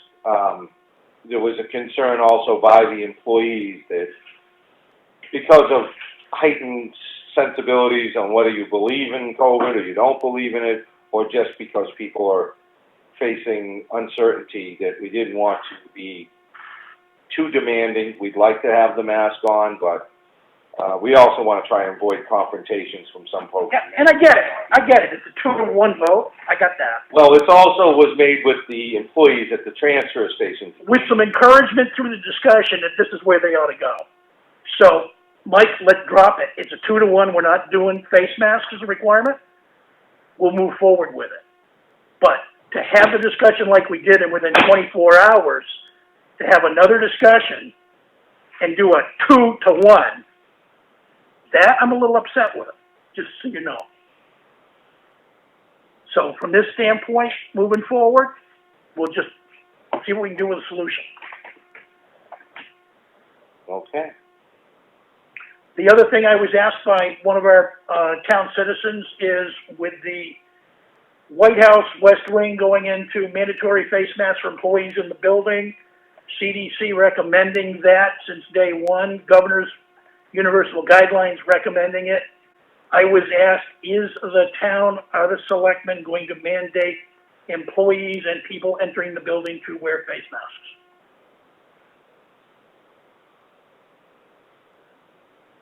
Well, again, with the discussions with the employees of this building, which typically number 5 or less, I think that the comfort level as it exists, and we have all employees are in the room, that for the staff that's working in here in close proximity, they seem to feel that they're good without the mask, and unless something has changed.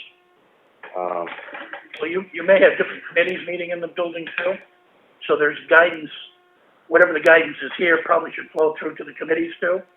Either it is or it isn't a requirement for boards. We are Meeting here. keeping our folks in here down to 10 or under, and when I say 10, that's with full police presence, fire chief, who is our emergency management director, and the staff and the 3 selectmen. So when we're trying to adhere to some of the rules and the distancing, what we've done is we set up here, if anybody could see the room, everybody is very well spread out here. So I really think that the staff is going to guide this, because there's only so much I want to put upon these folks in these times. I'm opening it up to Brian Burke, as the administrator first here, to weigh in on his. First of all, this morning, I think, is the first time in quite a while we've had 10 people in this room. We're down now to the manageable level because the sergeant left. So we are really following the 10-person rule in this building. It's actually 9. We're actually, and we've all talked about it, and because we're under 10, we're comfortable with what's happening right now. That's the first thing I'd like to address. The second thing I'd like to address is that the Paul just indicated committees are going to meet here. That's not happening at this point in time, because the committees are all using a phone system similar to what we're using right now. I know the budget committee is going to use that, and I know the planning board is going to use that. And I don't know any other groups that are getting together, but they're all doing it remotely. And I'm not aware, that's in this building. I'm not aware of any other meetings in this building that are not going to be remote. The budget committee on the 18th has their meeting scheduled here in this building. I do believe, though, to Brian's point, that Dave may be, the chairman, may be here operating the system, but I don't believe the full committee is going to be attending. That's correct, unless he's changed it within the last couple of hours. So, One other thing with the mask too that no one brought up, and I don't, as you all know, I have been wearing a mask. I have trouble breathing with any type of mask on. My lung function. There's other people out there too, so we force everybody to wear a mask. Some people can't breathe with them on. So now what do we do? Say, well, you can't participate? I'm comfortable. I'm totally comfortable. I'm the only one that wears a mask in this building all the time. You're comfortable with what? Not wearing them, or? No, wearing it. But it does bother me that other people with all the recommendations that are out there don't wear a mask. But some of us. And that's A-okay. From that standpoint, that's okay. And I'm just saying, with all the guidance, it's troubling. And I understand. Everybody's an individual doing their thing. I got it. Glenn English? Just me. Glenn? That's all right. You know, My mind. you live in this. It's like being at home with your family. You've got a bunch of people in a building, and you guys are here every day. So, Glenn, you have a. I thought about the mask thing too, and the only thing that I could point out is answering the phone. Off, on. You know, that can be a cumbersome situation when you're trying to talk on the phone. But when the assessor was here the other day, I wore a mask. I mean, right. You know, so I I follow whatever rule you guys lay out, but to answer the phones and stuff, and you got town clerk, tax collector constantly on the phone. So that's the only, I don't know, problematic situation I can see with being required to wear a mask all the time. When the need arises, we put the mask. Right, yeah. That was Christine Holbrook on the last Need Rises, and Deanna Amaral, would you plan? Yeah, I'm going to speak to somebody. 3 people did come into the building this week. Chris asked how we all felt about it, and basically made sure that they had masks on. Chris set up a sanitizing station. We closed every door, and we let them come in here, Chris came in here with them, they all had masks on, they had to clean before they came in, and they were here 5-10 minutes, and left. And by here, you mean a meeting room, not the office Meeting, space. yes, and all the doors were shut, Chris was the only one who touched them coming in, door handles, Yeah, and I sanitized when they left. and we were all comfortable with that. And in the event we open to the public again at some point, we may have to Rethink it. rethink it for, you know, Sure. what we're gonna do. And to that end, we have started, Gathering masks. stockpiling, but gathering masks, and cleaning stuff. The, We will the- eventually have to. State of New Hampshire Emergency Management has a provision for, acquiring masks through online. I ordered enough for this office based on 5 employees. You can get it based on employees, or you can get it based on employees and customers entering the building. I did it for employees because we're not wearing them right now every day, all day.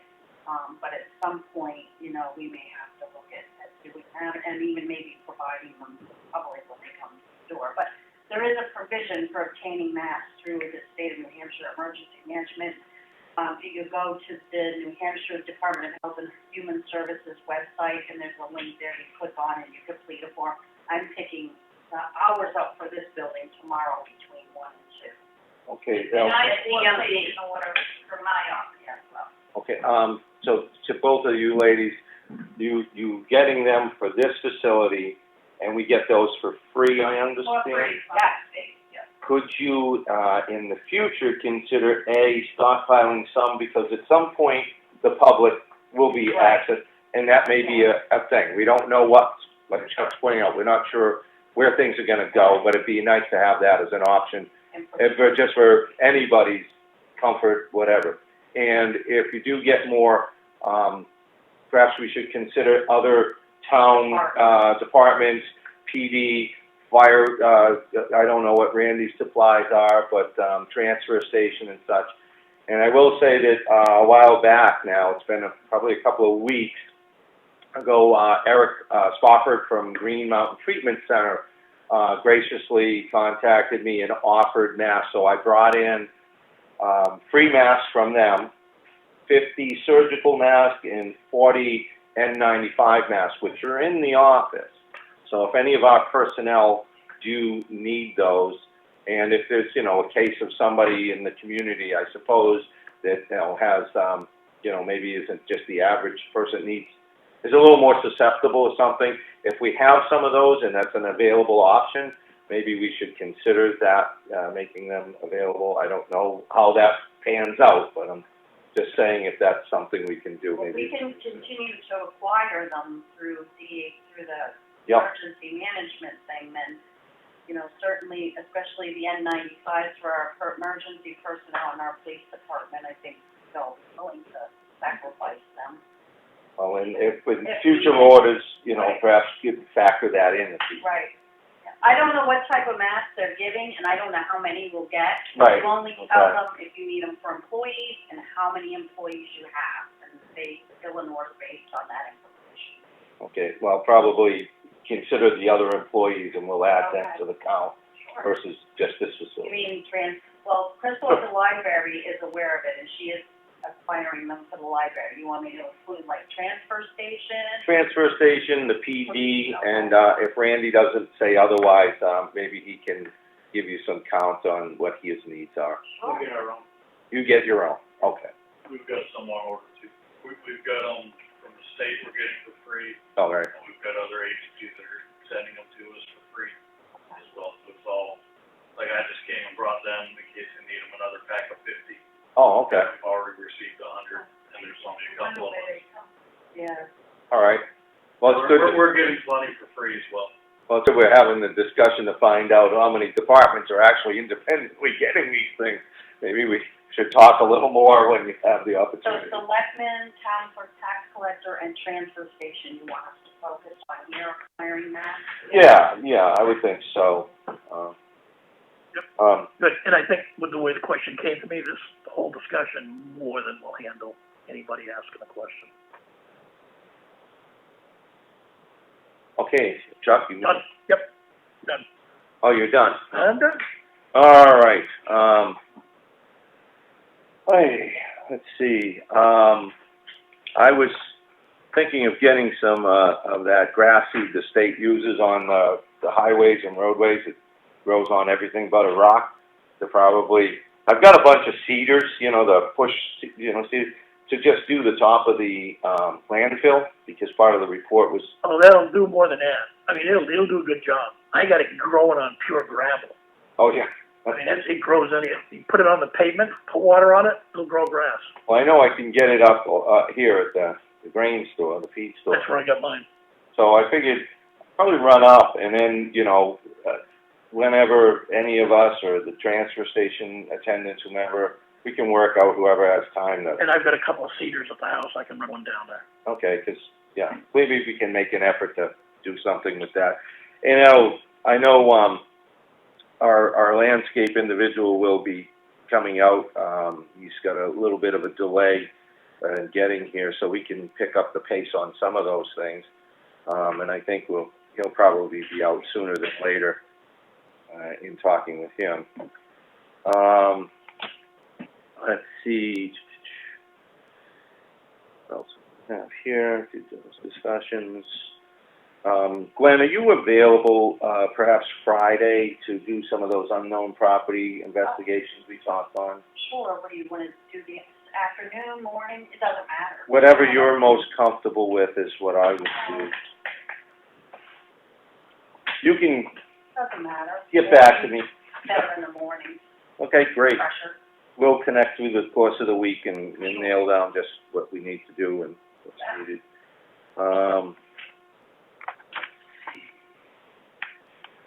I've got a number of things have been piling up, so I'm gonna flip through different things, some of which we've already gone through. Brian, you gave me some real good input on the, ordinance, the alarm ordinance that, Randy, Chief Burbank, was working on. I know that, Ryan, you were going to contribute something to that. Perhaps we should look for scheduling something to do a review of that policy as a group, the people who would seem to have the best information to contribute to that. So maybe next week, if we can find some time, if everybody isn't jammed up, we can get a day to kind of just an hour or something in the morning, maybe at one point. Yep. What about the work session after next, Tuesday's selectmen's meeting? That work for everybody? Is that good? Yep. Randy? What time would that be? I'd say probably noon time or 1 o'clock, because we run till about noon. Yeah? All right, thanks. Yeah, you're gonna bring lunch? We're doing this after lunch, right? Yeah, we'll probably call it, say 1 That's at 1 o'clock. After lunch is 1 o'clock. 1 o'clock, there you go.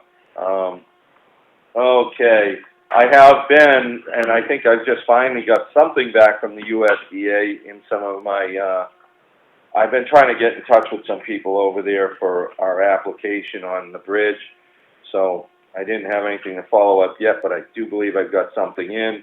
Elm Street Bridge looks like we're getting close to be able to move forward on that. The construction for the expansion joint is nearing completion this month, possibly June. We might be in a position to do the work on Elm Street Bridge that we've been waiting for. HEB contract has been signed. My cemetery questions have been answered. Principal Morrissey sent an email asking if there are any town events planned for Memorial Day. Off the top of my head, I could think of none. And everything's canceled, right? Nobody's doing anything? Anybody in the room? Nothing?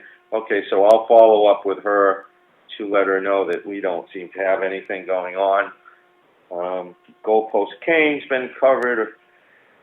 The tree, on Drake Road, across from the driveway at 109 Drake Road, I have had several follow-ups with, Lewis Tree Company. Their rep there, he's been great in working towards this end. Unfortunately, the contract has now moved to another company who he is working with, the folks over at Asplin, and, tentatively, it is set to come down this week, and we'll see. I'm planning to be on site, and hopefully somebody shows up. And with that, we'll have, Mr. Evans is being, kept on standby as to, if that bull pine comes down, he'll bring a dump truck and an excavator over and haul things off. And we have a location that stuff tends to go to. So yeah, that's moving on. Thank you. Well, it isn't down yet, but,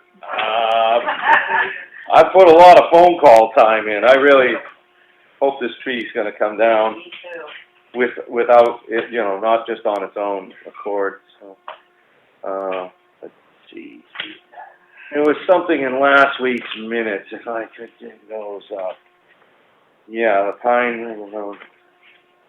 Oh, we haven't found out, Chris, any, the new cost for tires, right? No further communications on that.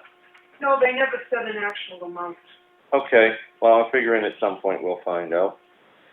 Pine River Road was closed last week, open this week. We've got to work on, well, that's all been covered, so the CWSRF grant application that ties into CMA engineering, we've got to work on that for this week. Certainly I'm going to be focused on that, have that done. What else was in there? Covered this. Oh, the debris on Green Mountain Road, we're still planning to pick up, that, again, it's, I didn't need a hand? I didn't get to it last week. Yeah, well, just, Yeah, I'm probably gonna need a hand when I do it. all right, I don't mind. you wanna give me, Tom had already offered to. oh, well, if we're not discussing town business and we're just three helpful people throwing trash in the back of the truck, I think if we pick a time, we could probably do that and not find ourselves in jail. So if you can just throw a time out when you'd like to get that done, guys, and I'll make myself available if all possible. Let's see, we are following up on the oil. Tom, last week you were saying that patching is being conducted around the town. I guess a couple things there is if there are people that know that there's large potholes, not just little tiny ones, we have more than our share of those, but anything of significance, if they'd let us know, we can continue with the patchwork. I'm sure there's some out there. So if anybody's got any reports on that, get to them. The stipends that Chief Yetton was following up on, he did most of that, and has that all been ironed out at this point with the fire department and their needs, Brian? I haven't got the fire department's list as yet. Okay. Chief Yetton, we had a conversation this morning, because I said, how could $300 a week for 6 weeks come out with an odd number? And he said to me, I don't know, I'll have to look, but you're right, it did came, I mean, it's like 71 cents. Well, it's 6 weeks and 2 days. Okay.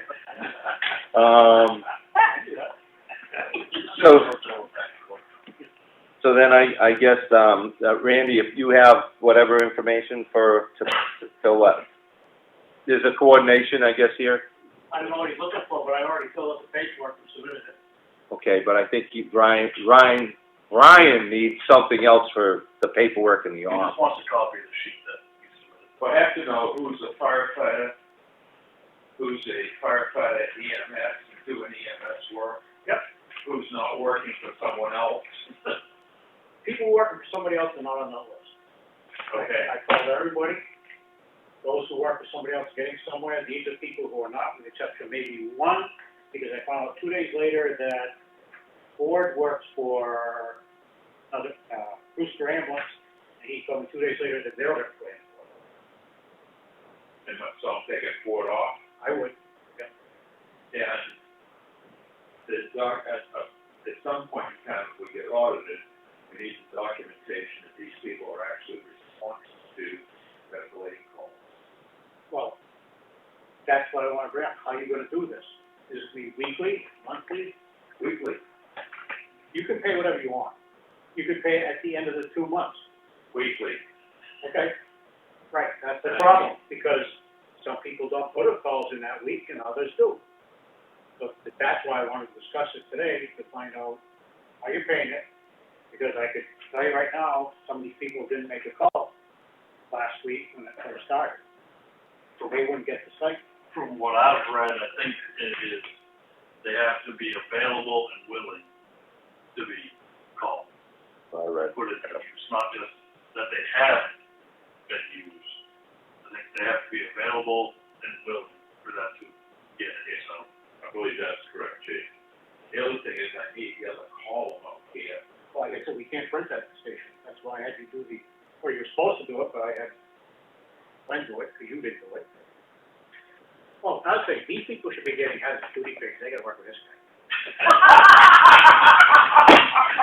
Okay. Let's all of us children play nice today. We're almost done. You said Okay, call. Well, Chief, if you return it to landscape and tell us to print all the columns on the same page, if we print all the columns. I'm a computer idiot. He only has 8.5 by 11 paper columns. I know. I have to somehow rub up in order for the three selectmen to understand that they're not going over in their budget, know what these amounts out here are. Okay. So you're doing this weekly. I'll try to fix that this afternoon. We're going down, we're getting our hoses tested on our last stuff. But if you don't want Ford, if you think Ford needs to be off, I'll take them off, yeah. take them off, because that's the document that I'm working from. Okay. Because you can go back on this and re-enter it, and just don't hit submit, and you can print it out again. But I need the other side of it, so I have something to draw the money from. An amount. The amount from, yeah. Okay. Westy needs double.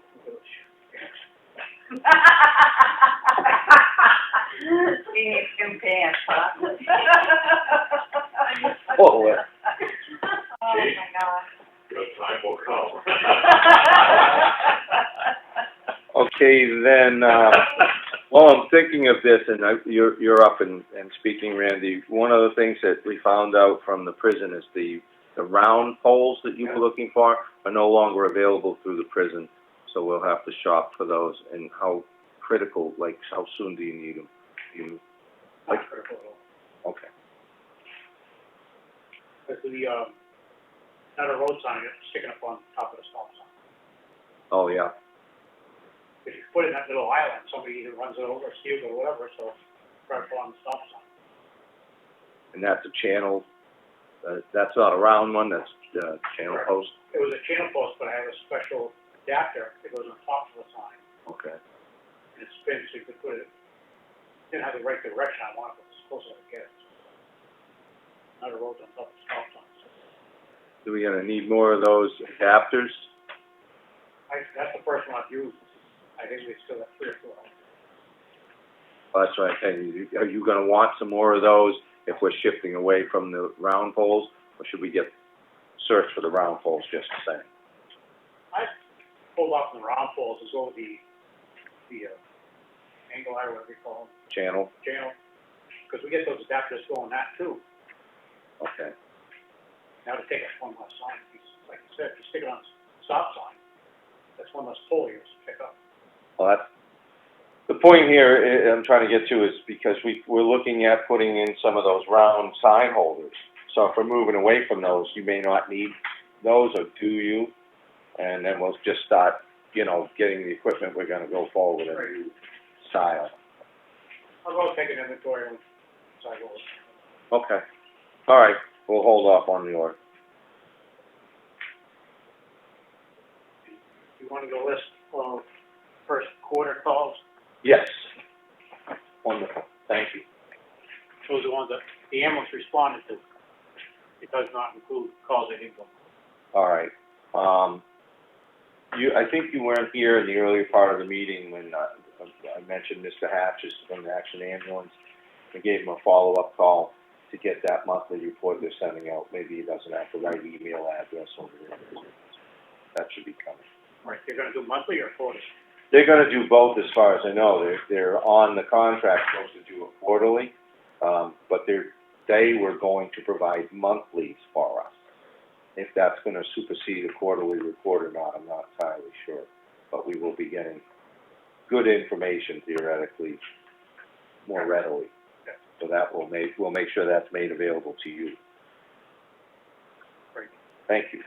I haven't heard any feedback about the ambulance not responding to nuisance calls.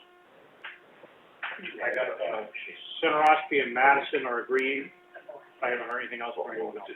Okay. Well, if that's three, I'll reach out to Mike again and say, maybe we should have a meeting of, we've got We did talk about having a meeting periodically. follow up, yeah. Yeah, and this would be a good, we got a topic for discussion. Right, okay. So I'll put that on my list to reach out to, Mike Brooks and see about getting something scheduled to address these issues.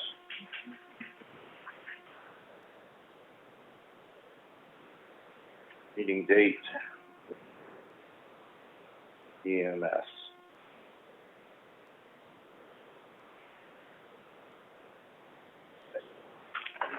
All right, Did you go to the second page already? on, Because you got the fire chief, but you didn't cover all business yet. right, the money dropped for transfer station Chuck got on that, he got the fire hazardous, Is that a purchase? Let me see if I can find another example. I only looked at one. Let me go in and see if I can find a couple more examples. But it's in the $125 range for that. And then get it installed by one of the guys at the station, so there's not an install cost. No, that's one of those things, like you said, with the safety issue, COVID response, just my opinion, right, Tom, you? Yeah. Yeah, okay, we'll just make it happen. The cleaning service, should be something in non-public with Christine we could do at the end of the meeting, if that's okay with everyone. She had some information on that, right? You still have that? Yeah, okay. Yeah, so I thought I covered everything to that point. It's just me on the Selectmen stuff right now. I think, Brian, unless there's something I missed. Is there an issue not covered? I think that's it. That's all on the checklist that I got. Okay. If I had that, so, Brian, I'll do some homework on that box and I'll follow up with you. I just indicated not yet. monitors are being taken care of. Oh, I did reach out to the gentleman with, the concern about his driveway on Hobbs Road. I'm willing to talk to this individual. I think they have some reservations on what he's asking for, because this is a lot that has no established driveway in it. This is a lot that they're going to build at some point in time. It's also, the previous owner who sold them to it excavated the lot in extreme because it was so wet. Is that the one across from normal school? Just about, yes. Okay. And we were in like August last year, and it was still holding water out there. But there's a few other things that took place there that I'm aware of. Of course, I drive by it every day, so I think maybe some of the things that's going on that he has concerns about are really, they really shouldn't fall on the town. And then I think some of the things he brought up are things that I chose not to bring up as an issue, that since he's brought this to the light of day, I think the town may have a couple of issues with what's going on the lot. So he finally contacted me back today. It's been several days, and I'll set up a meeting with him If this is something you gentlemen would like to be involved with, we could, set it up as all of us go. I could handle it. I mean, it's hard to bring anybody in these days, so I'll defer to whatever course of action you gentlemen would like to follow. I think you can handle it well. I think you can too. All right, then I'll meet with the gentleman, and if he comes away thoroughly unsatisfied after that, he can request Go step number further two. follow-up with you gentlemen, and I'll make mention to him of that. Let's see, what else can I have here? I think that I may have reached the end of the things on my list. Yeah, I have, reason to go in for non-public once we go through public comment, of which apparently we haven't been receiving a lot of. Some of we get individually, but nothing is coming into the office for public comment and we'd address it. So we're gonna have two items, one referring to hiring negotiations, and the other one is a legal issue for consideration. From the town's attorney sent some paperwork. So, I'll open it up to the public comment to the staff and individuals in the room. If anybody has anything they'd like to cover, please do. So I Deanna? Deanna, tax collector. Tax bills will be to Minuteman by Friday. Print date is Friday. Unfortunately, the due date on the bill is July 1, defaulted to that. Of course, we're closed on July 1, Wednesday, but that's not a big issue. All right. So that's July 1st is the first day That issue bill can be. Yeah, okay. So the 30-day window goes from July 1 to like the 31st, is that how that works? I don't understand the. You usually, when I get my bill, it says I'm supposed to pay it in a certain time frame. And that's, I thought, 30 days or something, is that? Right, they're very early this year because of COVID. Okay. We were able to get them done. All right. And to get them to the printer by Friday. And this is working out well using Minuteman and for you, then? This will be the second time, yes. And I don't even have to go there now, they just. So streamline your office operations a little? For sure. I was right out straight all week, Okay. printing those bills. Gwen? The first tax bill is allowed at any time, but it cannot be due paid prior to July 1. Right. Okay, that's probably a better way to say it. Or anything. She could mail them June 15th and they're due July 1st. She could mail them June 25th and they're due July 1st. That's extreme. There's no 30 days. They're due the money's due July 1st. That is. Right. The more of a heads up we can give people, the better, I think. Yeah.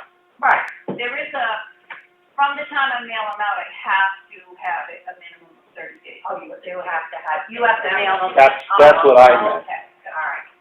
I thought you meant due from July 1st, 30 days. They have plenty. Okay. And we can cover this another time because I think we confused everybody potentially.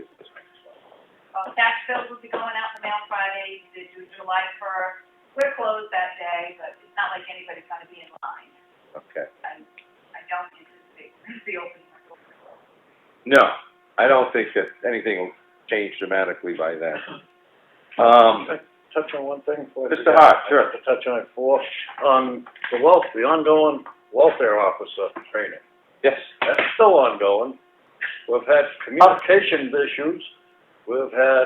Didn't get the email, once again, communication issues and just things that shouldn't be happening with the existing,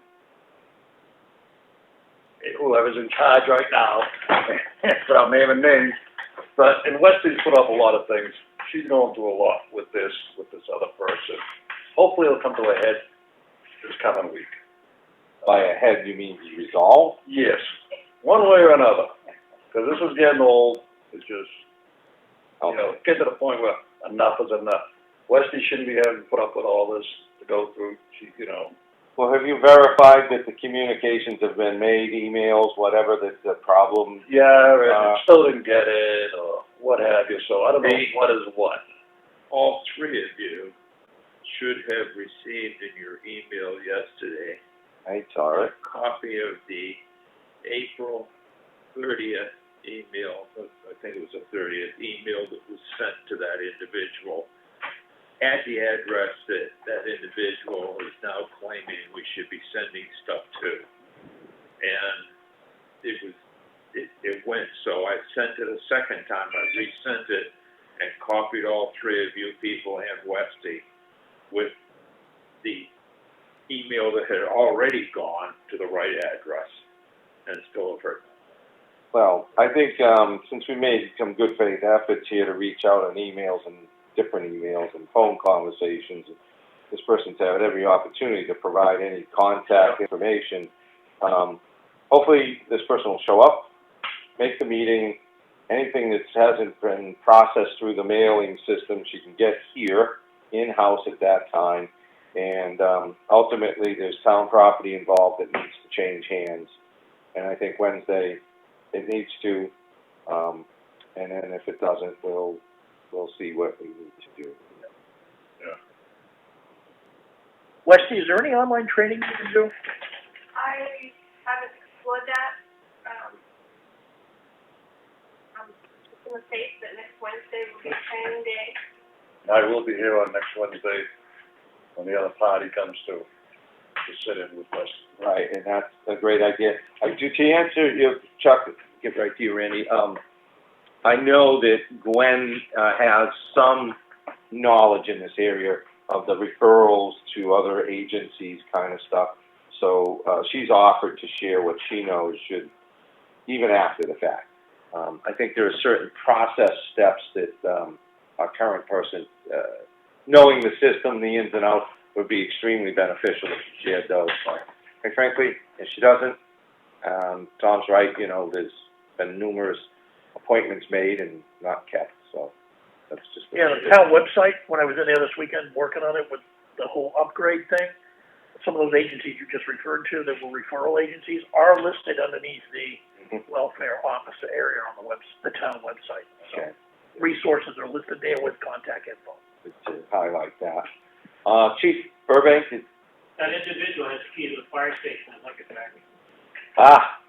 and the fire station. That'll go on the list, Chief. That's the little station there. Proper station, transfer station, or food. Yeah, I mean, at this point, maybe Westy needs to know what's going on there and just what's really relevant to keep or a location for it is probably not the best in the fire station, so I think another discussion will take place about that. There's a supply of clothing, whether it's really useful or not, who's to say, but... Yeah, you people all set with this stipend thing, because I got a paperwork here on frequently asked questions, give you ideas what can happen. Because the town, I guess, is responsible for taxes, but you get the money back through the CARES Act. Well, Brian's really been point on this, getting it through, and Chief Yetton's supplying stuff, so if you want to supply anything to Brian, he's really going to be the one handling it, I would assume, and if you've got all that or not. He knows it. You were keeping track as the emergency manager of the costs, right? Because you came in, got them proceeding. This is completely different. This is the stipend. Oh, the stipend, yeah. Yeah, this has all these frequently asked questions of who's eligible, who's not. The town pays this, but you get the money back through CARES, the CARES Act. Do you have that information, Brian? Do you have what you need? Yes, okay, so I guess he's on. You all set? Okay. Thank you. Like today. Okay, go test some holes and others. Thank you for coming in, Chief. Yeah, nice seeing you, Chief. Nice to see you. And we'll plan on 1 o'clock next week. We'll do this. Next Tuesday. Right, next Tuesday. Okay, I got it written down. Bye, Randy. Hey, Randy, thank you. Have a good day. All right then, is there any other items to follow back up on, or any public comment, which you're not really the public guys, I'm sorry, you're the staff, unless, appointed, elected employees. Well, if we're all good, I'm gonna take a 5-minute recess here, and we'll go into non-public, so I'll make a motion to enter into non-public under, I believe that was, 93A1, employee, what is that, A? Yeah, A and L. Yep, A and L for, do I have a second? I'll second that. Second by Mr. Hart. Any discussions? None. Okay, roll call vote to enter into non-public. Fuller, aye. Aye. To Hal and I, we'll take a 5-minute break or so and get to it. Thank you. And we'll get Gwen to knock off the shutter down. I just need to get Mark's, reimbursement, and then that'll be good to go. Okay. Yeah.